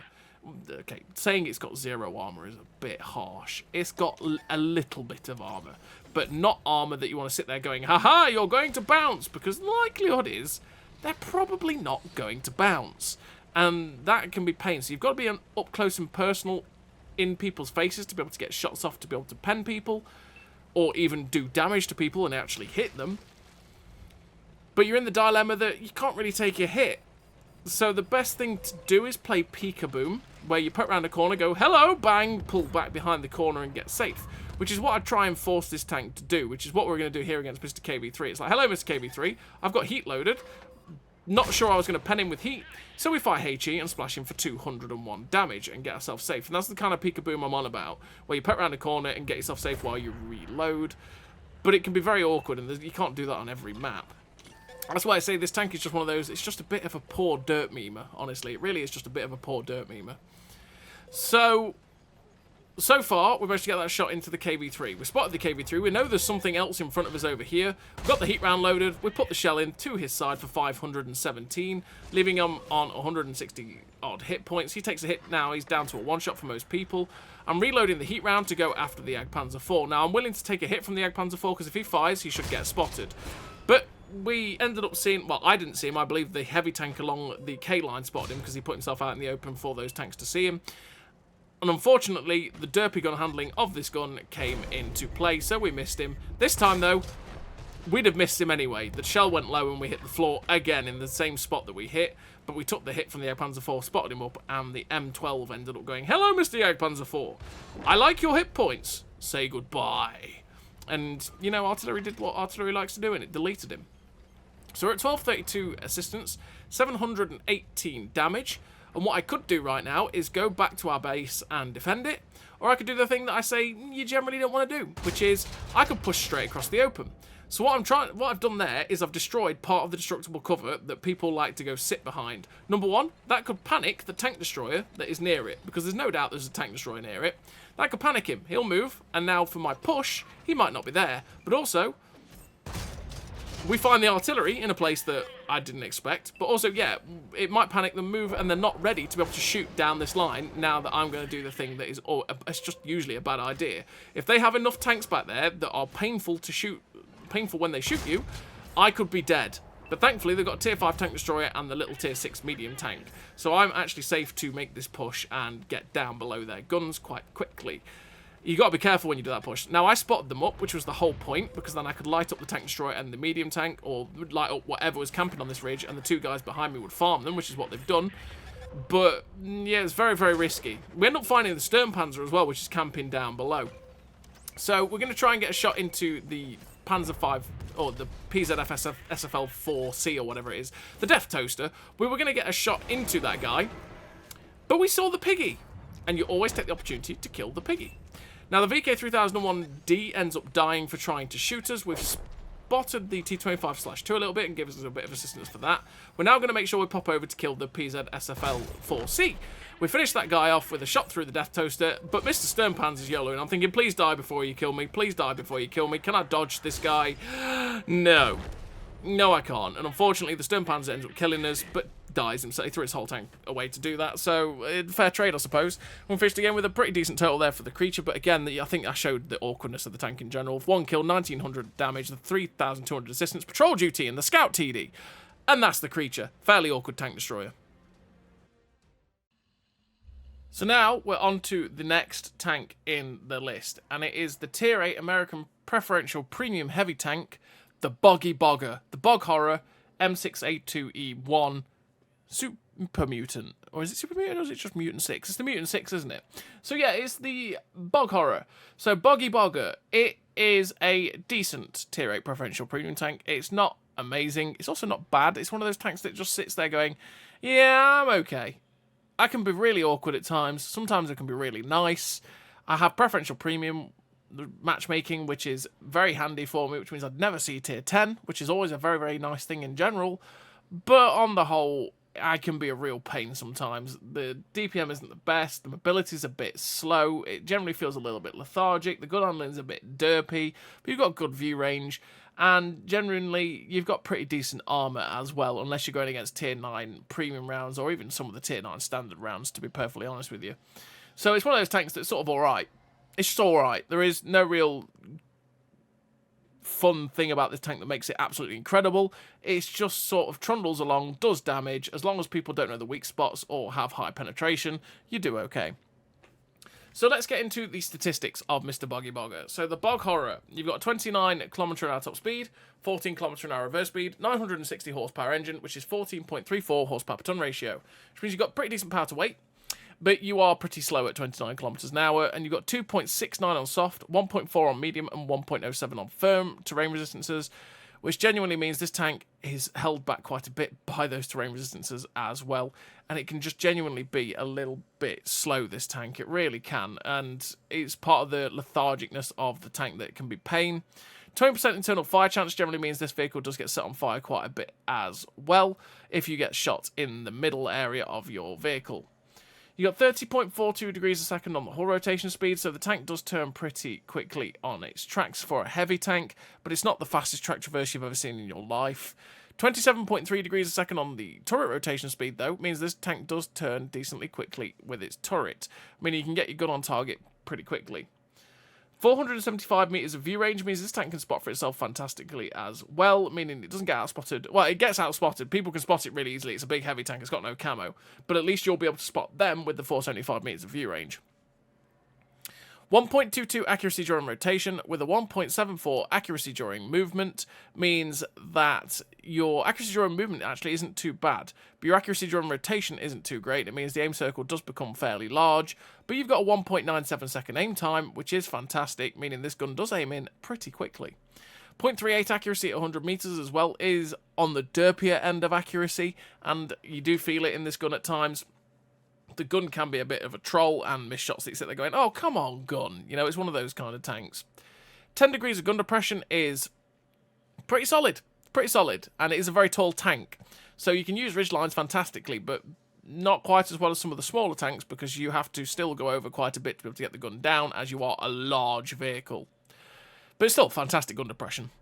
10.33 second reload is 18.59 DPM, which is not great, and it's a little bit slow at pushing out that damage. You got 198 penetration on the standard AP, with 245 penetration on the premium APCR, 53mm penetration on the HE, it's 320 alpha damage with 420 on the HE. 945 meters a second shell velocity on the standard AP is below average, meaning you have to give a decent amount of lead at distance to be able to hit the targets. And the APCR velocity is 1,181, and that genuinely makes the tank feel that little bit nicer with that shell velocity on the APCR, meaning that you don't have to give as much lead at distance to hit the targets. And generally, if you load the APCR, the gun handling on this vehicle actually feels a lot better, just because the shell velocity is a lot nicer. It does have a 167% silver bonus, which is fantastic. This tank makes very good silver indeed, and it's one of the highest silver bonuses outside of the Crimson Steel tanks in the game, which is lovely for the Bog Horror. It has always made good silver. But yeah, the penetration on the standard AP is enough to go through most vehicles. The tier 9s, the heavily armoured tier 9s, are the ones you truly struggle with. But you got 245 pen on the APCR for that, by the way, which is definitely nice for the Bog Horror. And in terms of modules, that's where the engine bay is. Anywhere in that back end sets this tank on fire. It really does. Anywhere in that back end, you just get lit on fire. Ammo racks in the back of the turret or in that left-hand side there. If you shoot it anywhere in this section here, you're likely to damage the ammo rack on the Boggy Bogger, which can be annoying. And that's where the crew sits in the Bog Horror. And in terms of the armor, like I said, the armor on this vehicle is very, very good until people know how to pen you. So the higher pen tier 9s can actually pen you in this. Basically, if you're frontal on with the turret here, it's nice. It will bounce a lot of shots. But as soon as you turn the turret ever so slightly to the side, people can pen you straight through that cheek area here, which can be super frustrating in the Bog Horror. Also, the place that people will shoot you as well is the place where the cupola is. Be careful, 25mm of armor on the roof, which means every man and his dog can overmatch the roof and the engine deck. So if people are shooting ever so slightly down on you, they can pen you here really, really easily, as they'll just overmatch you and go straight through. And if they're shooting for the cupola and they manage to catch it as well, likelihood is they won't pen the cupola, they might actually just overmatch your roof armor. One thing that was buffed, though, was the fact that this used to be overmatchable, and it's now 63mm of armor, so not much can actually overmatch that. So it's definitely nicer for the Bog Horror as well. Made the turret armor definitely a lot better, but it's something you've got to be careful of. You've also got a really strong upper and lower plate, but yeah, genuinely, the higher pen rounds at tier 9 tend to go through you very, very easily. But if you're top tier, which happens a lot, it's a preferential tank. The most common matchmaking you have in the pref matchmaking tanks is generally top tier, then you'll bounce quite a bit. Be careful of the side armor as well, because the side armor is 66mm of armor, especially on that section there, which means derp guns, yes, derp guns like KV2, can pen you in the side. So if they catch you out, oh boy, it's going to hurt. It's going to hurt a lot. So do be careful of that. In terms of the crew and equipment, I do run Born Leader, Situational Awareness, Snapshot, Run and Gun, Clutch Braking, Expert Gunner, Armor Angling, Track Mechanic, Rapid Aim. Rapid Aim and Clutch Braking to make the track traverse and the turret traverse better, especially since they're fairly slow. Armor Angling to reduce the amount of damage coming into the tank by 5%. Expert Gunner just to increase the chance of damaging an enemy crew and modules, as well as decreasing the effect of distance on my channel penetration. As well as that, Run and Gun and Snapshot to make the general gun better on the vehicle, with Situational Awareness and Born Leader to get the general tank better and the view range up to a point where I'm not going to get outspotted really easily in the Bog Horror. Plenty of ways you can set up this vehicle. You could definitely drop the Expert Gunner, for say, to run radio jamming, to decrease the time spotted by enemies by 3 seconds. It's definitely something that's very, very valid. I did run it on this for a bit, but again, the turret traverse was slow, so I ended up taking it out for Rapid Aim instead. There's plenty of ways you could set up the vehicle in terms of that for the Bog Horror. It's changing out 1 or 2 skills here and there to help you. And in terms of the equipment, I run the Advanced Loader, the Gun Stabilizer, Optics, and Vents. We're generally making the DPM, the accuracy, the aim time, all that sort of stuff better with the Vents, and getting the highest view range we can get in conjunction with Optics to get that 475 meters of view range. Gun Stabilizer to get the accuracy during rotation and movement down as low as possible so that the aim circle isn't humongous, and the Advanced Loader to make the DPM better in general on this vehicle. Again, plenty of ways you could set up this vehicle. You could drop Vents if you wanted to run the turbocharger to be able to get the better engine power and slightly better top speed, but if you wanted a better top speed out of this, there's no point taking a turbocharger, because you only get 1 kilometer an hour of it. Instead of 29 kilometers an hour, you go at 30. And you get there a little bit quicker, but the ground resistances are still poor, so they hold you back from that. If you feel that the gun doesn't aim in quick enough, you could run gun lane drive. You could definitely drop Vents and run armor hardening to be able to put that in conjunction with armor angling to get the reduction in damage coming into your tank by 10%. There's plenty of ways, or even reinforced internals, because this thing does like getting its ammo rack damaged and set on fire. You could definitely do that as well. Plenty of ways to set it up in terms of the crew and equipment. It's really down to you and how you're going to get the most out of this vehicle. So what I'm going to do now is send you into the replay where you can watch this tank in action and just see how it handles. So as always, everybody, I'll see you in the replay.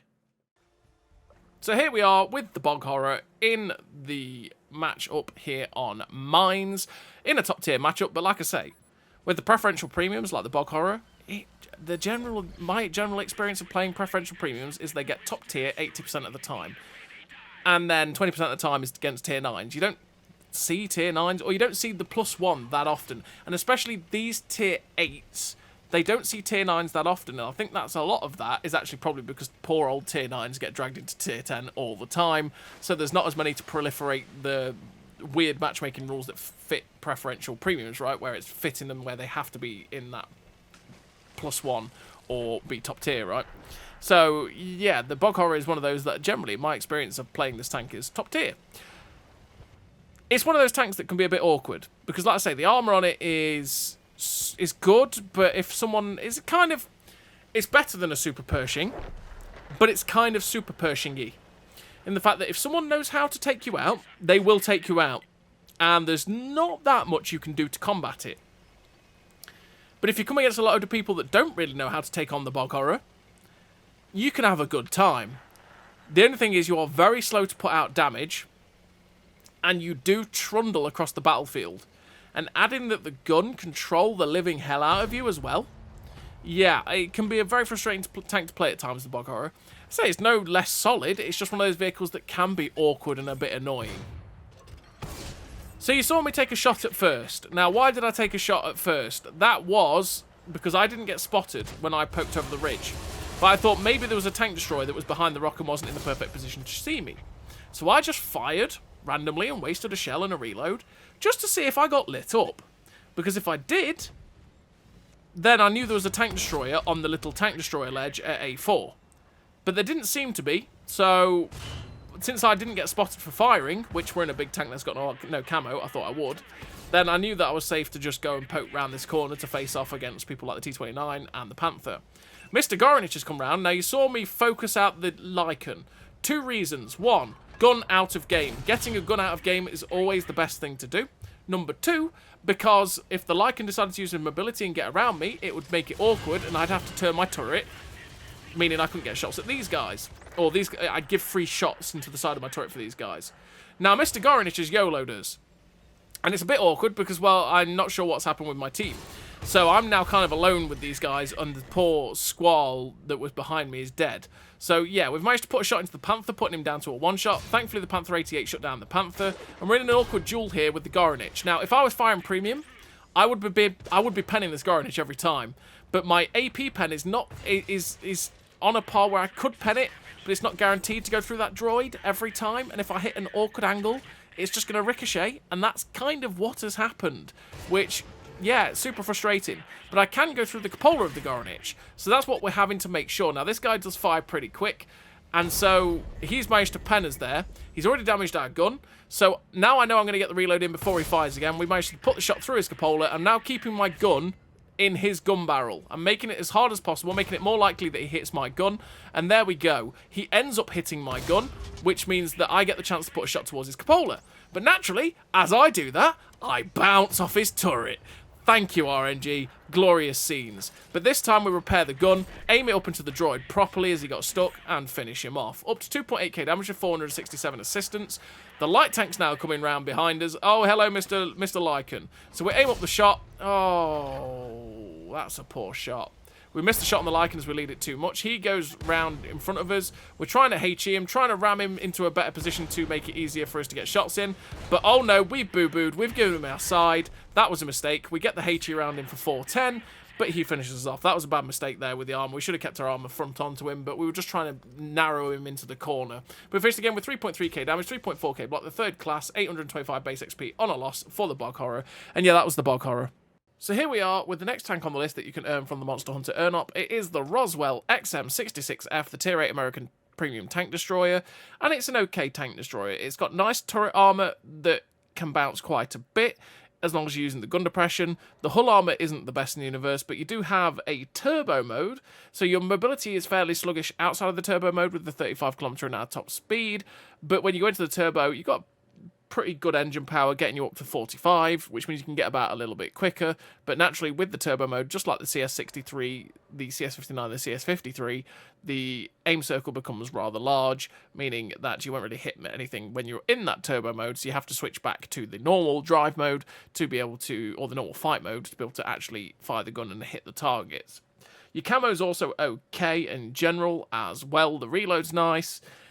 On the whole, it's one of those vehicles that's just sort of alright. It's not incredible, it's not bad, it's just an alright tank destroyer. So let's get into the statistics of the Roswell XM66F, and as you can see, we've got a 35 km/h top speed, 12 km/h reverse speed, 750 horsepower engine, which is 13.64 horsepower per ton ratio, which means it's a bit sluggish to get up to that top speed outside of the turbo mode. If you do load the turbo mode though, you will get up to the top speed a little bit faster. You'll go up to 45 km/h, which is nice for the Roswell indeed. 10% internal fire chances on the low end of fire chances, and yeah, it doesn't get set on fire that often for me personally. 28.15 degrees a second on the hull rotation speed means it does turn okay on its tracks. It's not incredibly fast, it's not slow, it's just okay with its track traverse.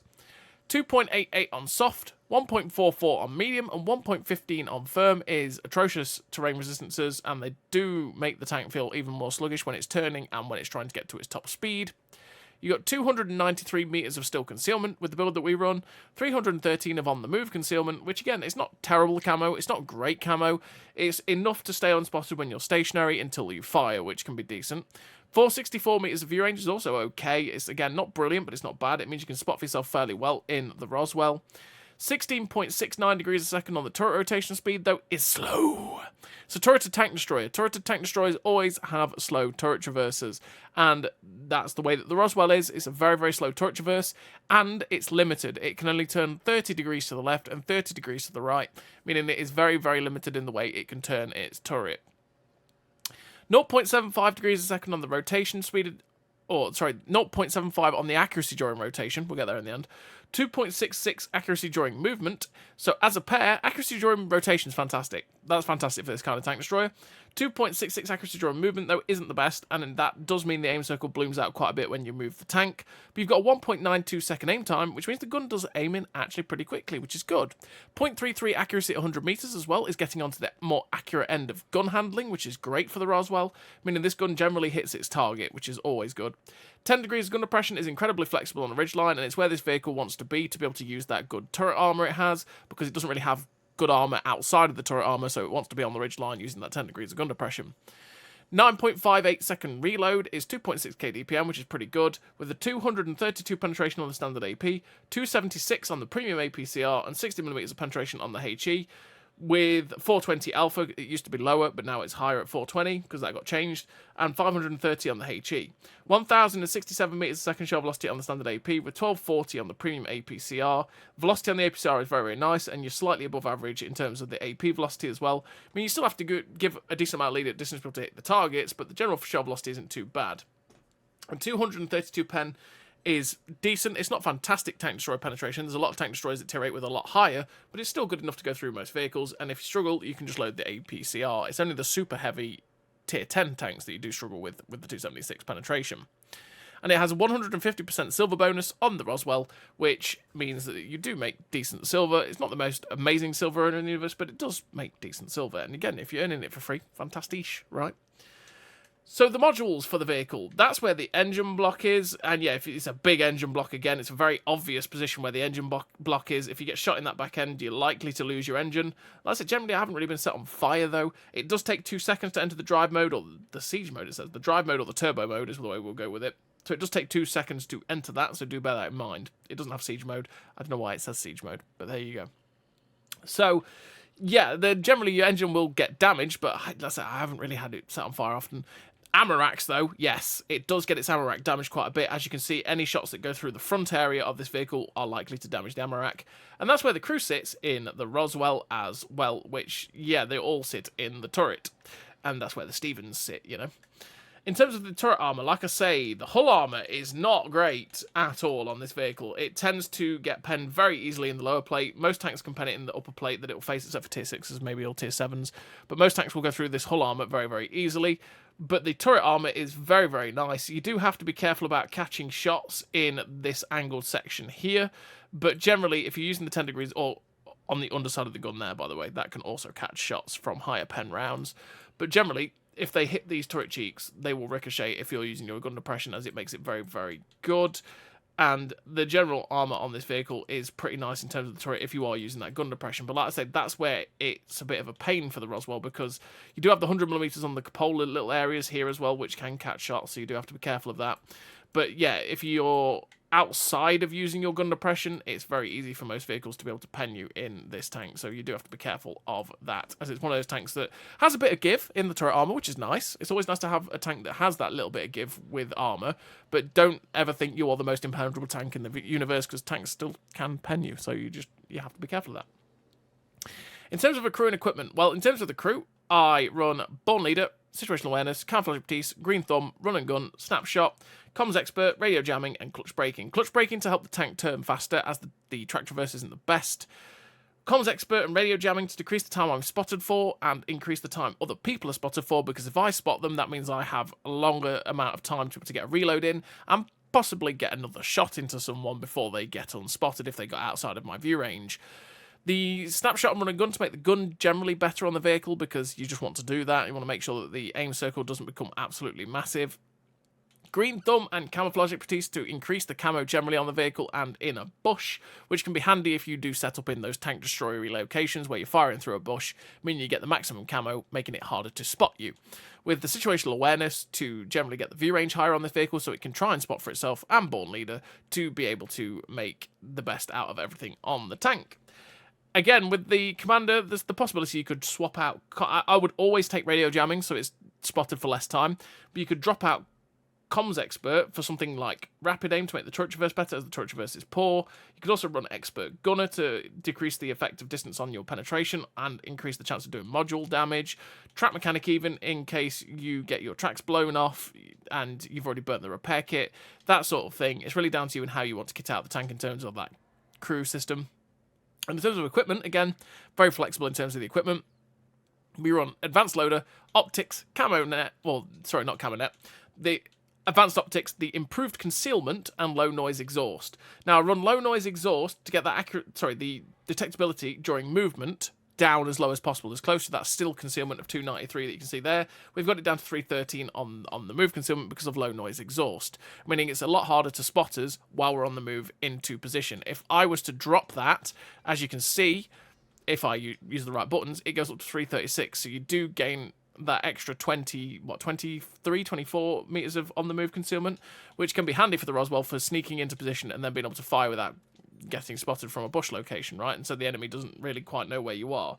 So that's a possibility. If you don't care for that, you could drop that and run something else like the turbocharger, to be able to get that extra top speed, and that also makes you faster in the turbo as well.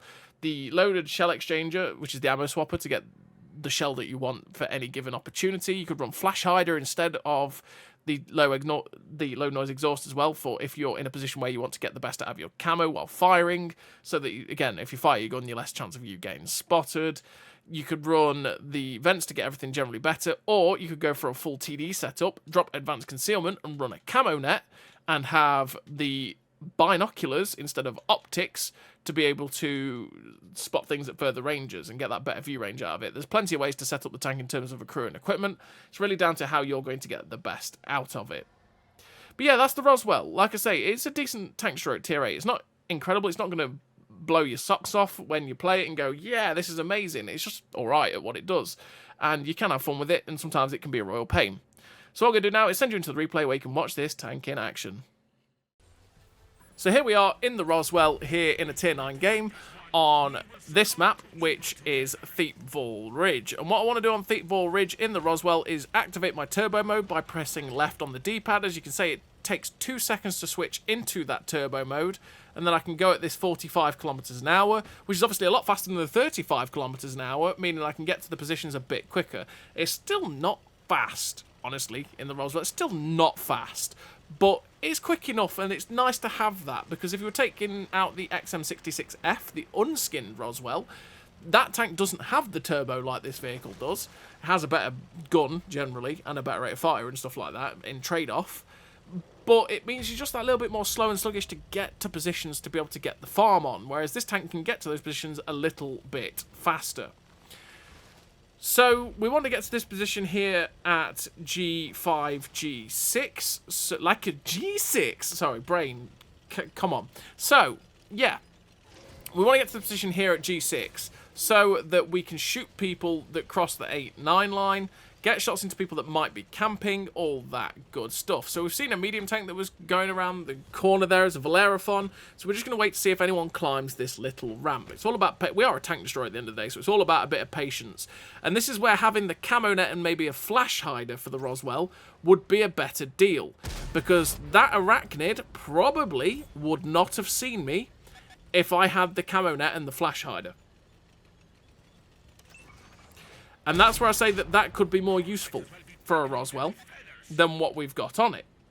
But at the same time, the way I tend to play the Roswell, which is pretty aggressive, the build that I have suits me better. Which is where I say that, you know, these sorts of builds, there's no real right or wrong way to set up a tank. It's always how you're going to get the best out of it. I feel like, for me, I want to run the low noise exhaust so that I can stay concealed while getting into position easier, and then have the improved concealment so I've always got the camo boost, as opposed to having to wait 3 seconds for a camo net to activate. But again, it's perfectly valid choices. And in this sort of TDE situation, having the camo net and the flash hider might help me better. But as you can see, now I'm in a slightly more advanced position. He's in a slightly different position himself. The Arachnid isn't spotting me. And we managed to farm a couple of shots in, as well as get a shot into the T-54 without getting spotted. And that's because I moved slightly more behind this tree, which gives me more cover. And also, the Arachnid moved into a slightly different position where he couldn't see around the tree. So the bush cover actually gave me better cover. And I've actually been better probably getting behind that bush as well there that's directly in front of us. And that would have given us the even better camo. But the thing is, that bush is a little bit too advanced, that one that's just on my right. And if I'd been getting spotted by something that was on the little ridge lines on my left, I'd have got farmed really hard, really easily. And it would have gone downhill very quickly. And because this tank is slow and sluggish, I wouldn't really have got away from the position as quickly as I possibly would have hoped to. So I'm going to activate the turbo here with the left on the D-pad and try and get myself into a position to shoot the heavy tank that is currently spotted on the corner at F2. Because if I use my mobility now, if I'd stayed in the non-turbo mode, I probably would have been doing 25 to 30 here. But I'm not even going anywhere near 45, but I am still going faster than I would have done. We get out of that turbo mode, aim it up, and the tortoise shoots us, and we miss the tiger mouse. And that's because our dispersion was so much worse in that turbo that we just didn't get a chance to aim it in. But we do get the shot in to shut down Mr. Tiger Mouse there. And we're looking for now shots into the tortoise. Now, I should load the premium rounds to go for the tortoise because the AP is going to be a bit of a struggle against that guy. Whereas the APCR will go through a tortoise. But they start capping. And quite a lot of their team were going down the 8-9 line. So we need to get back to defend this cap. Because otherwise, we're going to end up in a situation where we get capped out, and we don't want that. We need to go back and defend the cap where we can. We've got a light tank on our right at H5, so hopefully, and my hoping is that once I get to a position to be able to shoot this cap, that light tank will go after the cap and spot the tanks up, meaning that we can defend the cap, which is what we need to do. So the light tank has done it, and he spotted the Valeraphon and the Asterion, which is the heavy tank version of the M48 Round Panzer, which personally I think is a better version of the tank, but there you go.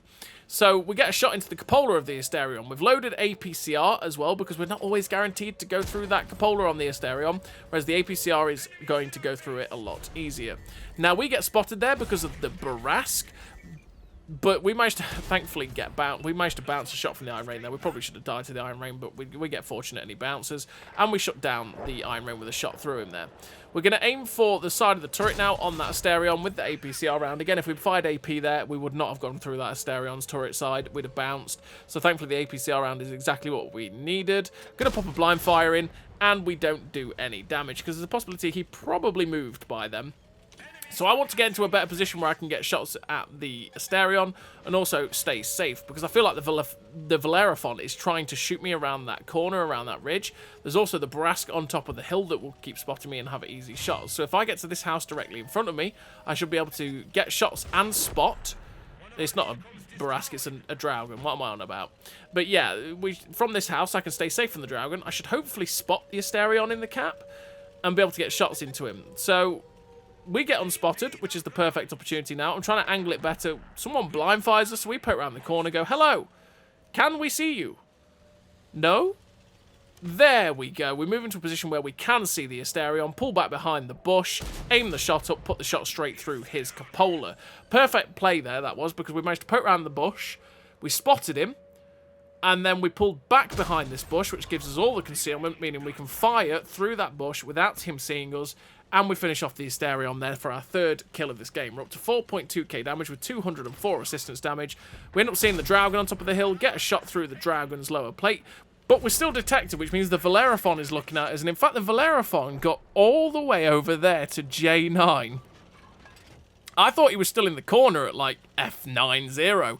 So he puts a shot into us, but thankfully we got unspotted, and the AMBT shut down the Dragon, meaning there's just one tank left alive on the enemy team, Mr. Valeraphon, against our AMBT, and the AMBT finishes off the Valeraphon. So we finished again with a really nice total there for the Roswell. Again, showing it off that the hull armor gets penned really easily, the camo can be alright, the gun handling's good, the DPM's alright, mobility can be nice with the turbo, but a bit sluggish and slow with the main normal drive. We finished with 1768 base XP. Really nice game for the Roswell. Now we're on to the last tank in the list. It is the Tier 9 American Premium Medium Tank, the Arachnid AE Phase 1, which is the Spider Tonk. And it does have a skin. So as you can see, I've got a skin on it, which is unusual, right? Well, that's because if I go with the base camouflage, that's what it looks like. Yes, that's a giant spider. It looks like that, and personally, I really don't like the way that looks. So we have the Nobody's Home hero skin, which makes it more look like the Fangula, which is the other Spider Tonk that you have, which is a Hot Wheels tank, which is why they don't sell it anymore. Because, yeah, you're never going to get the Fangula and that back. So the Arachnid, it is actually quite a fun Tier 9 American tank. The American medium tank is. It's got a double shot autoloader, which is lovely. Gun handling's not bad. The mobility's mediocre. Armor's mediocre, view range is good, it's got no camo. But generally, the way it's played and the way it feels when playing it, it's really not a bad vehicle. It can be quite enjoyable. And again, if you already own this vehicle, this is the one that you want to pick if you want silver, because this will give you the most silver out of the lot of them. And then you pick the Bog Horror as well, because that'll get you a lot more silver too. But it is I've enjoyed playing it. I enjoy the playstyle of the vehicle. Do I think it's an absolute world beater like the Nightstalker? No, not a chance. Nightstalker's bonkers OP. This is just okay. But the gun handling is nice. Like I say, the mediocre mobility is all right. The camo's meh, but the armor works well enough. It's not incredible armor, but it works well enough. And the penetration is good enough to go through most things you're going to face if you load AP or the heat rounds. Generally, it can be quite an enjoyable vehicle. I think this one, it will probably be... Some people probably won't like it because you can't get to positions incredibly quickly. Some people won't like it because it's not really got the best armor in the universe, but that double tap autoload does put out damage pretty consistently. So, in terms of the statistics of the Arachnid, as you can see, we've got a 47.25 km/h top speed, 18 km/h reverse speed, 945 horsepower engine, which is 20.11 horsepower per ton ratio, which means that you get to the top speed pretty easily. Ground resistances are fantastic, they don't hold the tank back whatsoever. And that means that while you're not the fastest, like I say, the mobility is very mediocre medium tank mobility, you will get there pretty quickly. 20% internal fire chances on the high end of fire chances, and again, this is one of those vehicles that if it gets shot anywhere near the engine, the likelihood is the engine will get damaged and you'll get set on fire, so you do have to be careful of that. You got 40 degrees a second on the hull rotation speeds. This tank does turn pretty quickly on its tracks, which is nice. You've got no camo. The camo is terrible on this vehicle. 489 metres of view range is good enough to spot for yourself very easily in the Arachnid, and that is very good for the vehicle. You've got, like I say, that 39.63 degrees a second on the turret rotation speed, which is slightly slower than the tracks, but it's very quick in terms of the turn of the turret, which is not too bad. 0.88 accuracy during rotation with a 1.48 accuracy during movement is very good as a pair. It means the aim circle doesn't actually bloom out that badly. And when it does, you have a 2.16 second aim time, which means you can aim the gun in pretty quickly, which is always lovely. And it generally makes the general gun handling of this vehicle feel pretty good. You got 0.35 accuracy at 100 meters as well, which is bang in the middle of the accuracy. It's that point where it's starting to get onto the derpier end of accuracy, but it's still pretty decent accuracy for the Arachnid's autoloader. 10 degrees of gun depression means you're very flexible on a ridgeline in the Arachnid, and that is also nice for the tank. With a 14.38 second reload for this two-shot autoloading clip, so it takes 2.5 seconds to punch out both shells. because it's you fire one and then 2.5 seconds and you fire a second, which means you go bang bang and get out of dodge. Double tap autoloaders are always very nice for that sort of thing. And a 14.38 second reload, like I say, you're not out of the game for very long at all. 14 second reload and then you're ready to go, which is lovely. The Arachnid, like I say, is a very nice tank to play for me personally. I do enjoy this vehicle. As I recognise it's not the best tank in the universe. Everything about this tank screams mediocre, but it can be pretty fun to play. So you got that 2.2k, nearly 2.3k DPM, but again, you don't really pay attention to DPM too much for autoloaders. It's not about raw DPM, it's about the burst fire.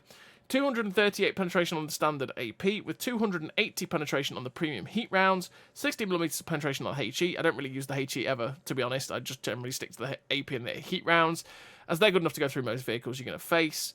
1,067 meters a second shell velocity on all 3 rounds means it's slightly above average in terms of the velocity, but you just got to bear in mind you've got to give a decent amount of lead to be able to hit your targets. It's not going to pull the trigger and instantly hit the target.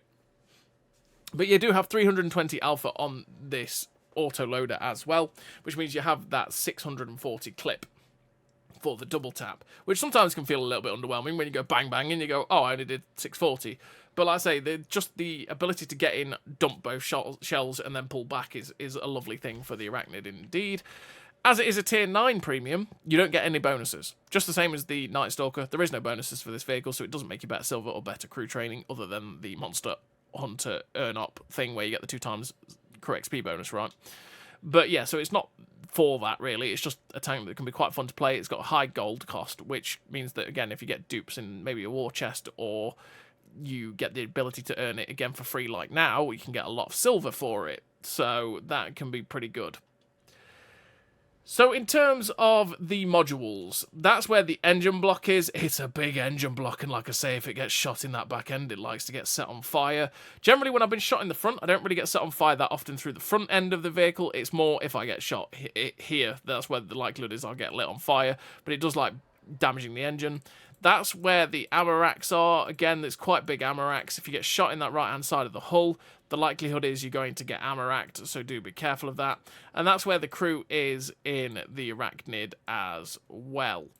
In terms of the armour, like I say, the armour on this tank is not fantastic, but it's not bad. If they shoot you in the hull armour, especially the lower plate, the likelihood is they're going to go through this hull armour. This vehicle wants to be hull down using its gun depression and only exposing this turret front, which, like I say, is not like the AE Phase 1 where it's amazing, but it's good enough that you'll ricochet shots if you're bobbing up and down on a ridgeline. Again, don't sit there going, I've got amazing gun depression, you're going to really struggle to pen this, because if you do that, likelihood is you're going to lose hit points. You got 50.8mm of armour on the turret armour, so do be careful of that against some of the really high caliber guns. But the thing that you don't have that is modelled is a cupola. So if you're shooting at this thing and you see a cupola modelled on top of the turret, don't shoot at it because it's not actually modelled. So you'll be shooting at a flat turret where you're not going to pen anything. You're most likely going to be going through the gun mantlet with higher pen rounds, essentially, on the Arachnid.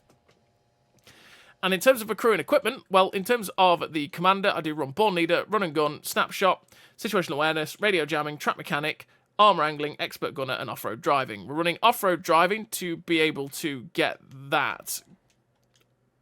the terrain resistances better in general, to help us with our top speed, so we can get to that 47 kilometers an hour top speed, because that's what we've got when we've helped it out. Again, it can be a bit sluggish with the terrain resistances if we're not helping it out, which is why we're running that in terms of our crew. Expert Gunner to get increase the chance of doing module damage by 6%, as well as the penetration drop off on the AP. You don't need that for the heat or the HE. To be honest, we're more running it just for the module damage than the penetration drop off, because it's not got the worst penetration drop off over distance. So that when we're going bang bang, we're likely, if we damage someone's ammo rack first time, we might pop it with that Expert Gunner. That's something that could happen. Armour Angling, because we will probably end up taking hits, and we're quite a brawly medium tank where we're getting stuck in on a ridgeline, so reducing the amount of damage coming in by 5% is something that I might want to do. Track Mechanic to get the tracks back on faster. Again, it's a big target. Generally, it likes to get its tracks blown off, so you want to get it back on as quickly as possible. Brain combined the whole lot there. That was impressive. Well played. Well done, Brain. So yeah, you want to get the tracks back on as quickly as possible. Radio Jamming to decrease the time spotted again by 3 seconds, as it's nice to do on a ridgeline where you pop over, double tap someone, pull back, and then within 7 seconds you're unspotted, meaning you can reposition without them knowing where you're going very quickly. Situational Awareness to get the better view range on this vehicle so that you can spot for yourself. Both of these perks to make the accuracy on rotation and movement as good as it is, so that you don't have to worry about the aim time too badly, with Born Leader to make everything on the vehicle better. And then in terms of the equipment, we run the gun stabilizer, optics, turbo, and the GLD. GLD to get that aim time down to 2.16 seconds. The turbo to get the extra top speed up to 47 kilometers an hour top speed. Optics to have the 489 meters of view range. And the gun stabilizer to get everything on the tank generally better. This is one of the vehicles that, because the accuracy during rotation and movement is actually so good, with the aim time decent enough without it, you could definitely drop the GLD and run vents instead. And as you can see, the aim time is now 2.35 seconds, which is a wee bit. But the accuracy during rotation and movement is so good that you might not even have to worry about that if you didn't want to. I just run the GLD because having that really fast aim time is lovely, but you can see the view range has gone up to 500 meters and stuff like that with vents. That's definitely a possibility. You could run the armor hardening as well to run in conjunction with armor angling to reduce the amount of damage coming into the tank. Maybe reinforced internals if you get set on fire, or the ammo rack damaged quite a bit. That's something that's also perfectly possible for the vehicle as well. There's plenty of different ways to set up the vehicle. Like I say, I just like having that slightly quicker aim time if I need to get the gun aimed in and firing on target. But yeah, that's the Arachnid. What I'm going to do now is send you into the replay where you can watch this tank in action and just see how it goes. So yeah, this is the last replay of the video. Well done if you've made it this far. So as always, everybody, I'll see you in the replay. So here we are with the last replay of the video. GG if you're here, or if you skipped with the chapter system to the tank that you wanted to actually see. Hello to you. And we're here with the Arachnid. So Mr. Arachnid here on El Haloof. What I'm going to do with the Arachnid is go to a position like B3, go hull down there, use the gun depression that we have, poke over, and then hopefully get double taps into people as they cross the one line, and then push in from there. Don't mind the UI bug, by the way. That is a bug with all autoloaders at the minute. It shouldn't be like that, but it is. That'll hopefully get fixed soon. So yeah, what we're going to do here with Mr. Arachnid, with the, because like I say, there is two skins for this vehicle. There is the No One Home skin, which is this one, which means we don't have a big spider on our tank. And then there's the one with the big spider on the tank. Don't run that. Don't like the look of it, so I don't run it. But we make ourselves look a little bit more like the Fangular AE Phase 1. So we managed to get a shot into the side of the 50B, get a second shot into the side of the 50B, who decided to try and side scrapers, which was not the best option for that guy, as we can just overmatch the side of his tank. And that's what we did. We put two shots straight through the side of the 50B, starting us off with 625 damage. Good start so far. The Object 430U drives around the corner. We end up doing no damage whatsoever as we ricocheted off of the lower plate of that Object 430U. But yeah, well, that was quite awkward really that we bounced that shot. But we still managed to get a shot into his side and then pull back without taking a hit. Unfortunately, didn't quite get the shot there into the Nightstalker, which would have been very, very nice, because we don't want that thing to live if we can help it. But with the M48A5 pattern driving down into the dip, we're going to help this guy out with getting some shots into the 430U. So we drove over. We end up bouncing off his side. But, thankfully, we don't take a hit while poking over to shoot him again in his lower plate to finish him off. We had to get rid of that 430U, but RNG said, absolutely not, you're going to hit the turret and you're going to bounce. Thanks, game. So we nearly loaded the double tap. We've got the rear of this 50 TP going for that tracking shot, which we get. 1 in, 2 in. Now we can pull back, get safe, and we're getting all of the tracking assist on Mr. 50 TP, who gets himself shot down. So they are currently in the cap, and the guy is currently spotted, but I'm waiting to get unspotted before I decide to drive around this corner, because if I drive around this corner while I'm spotted, it's quite easy for people that are back there along the J3-4 position to actually shoot you. And sod's law, just as we drive around the corner, the Leopard gets unspotted where we could have double tapped him. That is just absolute sod's law, but hey-ho. So we're going to drive up. With the M48 pattern doing what he's doing here, I think, okay, Mr. Leopard's going to get spotted, surely, right? This M48 is going to light up the cap. But then the TD gets spotted, which is, oh boy, a 4005. Oh, good gravy. That's not good. We're pulling back as much as quickly as possible. Don't do it, 4005. Give him a little bit of a side. Oh, thank goodness me, he's not firing AP, he's firing Hesh, which, giving him my side armor was the best thing to do, because if he was firing AP, he was going to pen me no matter what.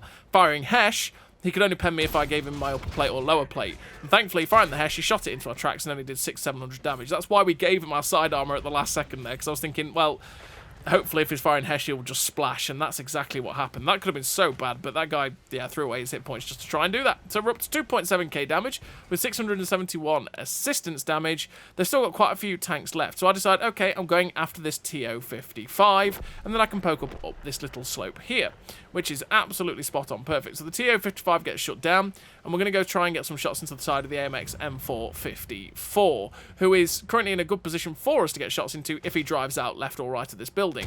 So we fire one shot into the side of him through the destructible cover, put a second shot in as he YOLOs down towards our medium tank. We're up to 3.3k damage with 671 assistance damage, and the AMX M454 gets shut down by Jack and Hagar. And well, that's just a lovely sacrifice to the many-faced god, apparently. So, yeah, okay, that's the crossovers you'd like to see, apparently. So, we got a shot into the lower plate of the Arachnid, put a second shot out towards him, but we end up taking a load of hit points damage there, crossing that gap, and we're now down to a one-shot, which makes this very awkward, and we didn't even get to kill the Arachnid, which was really unfortunate. We ended up taking a load of hits from people that were back in those bushes, and the Progetto 65 managed to put a couple of shots in as well. So I'm going to try and drive around this corner and finish off this Progetto 65, get his gun out of the game, and hopefully the rest of my team can keep pushing up. Hopefully won't get shot by the E75 or the rest of their team on the little hill. So I take the chance, risk it for a biscuit, put a shot through the drive wheel of the E75, tracking and penning him, and then the other one didn't actually pen him, it only tracked him. The Arachnid is not looking my way, which is fine, and what I'm going to do when I've reloaded the AP is just risk it for a biscuit again. Again, I can bounce the E75 because he's stock on my turret, but I've just got to hope that he doesn't go through me. So we get the penetration into the side, and well, we tried our luck one too many times, and Mr. E75 ends up finishing us off, and in fact, he's not stock, he's got the big gun. But we finished with the victory, 2 kills, 4.3k damage, 1493 assisted damage, the first class, the sniper medal, with the 1691 base XP. And I think that just showed off the Arachnid decently well. The armor on it's not great. The gun handling on it's pretty good, though. The damage output can be fairly consistent with the double tap, and it's just a generally fairly enjoyable vehicle, to be honest. And it's one of the more expensive vehicles as well, so if you already own the Arachnid and you want to get some silver, this is the way to do it. So as always, everybody, thank you very much for watching. Well done if you got this far. I'll see you next time.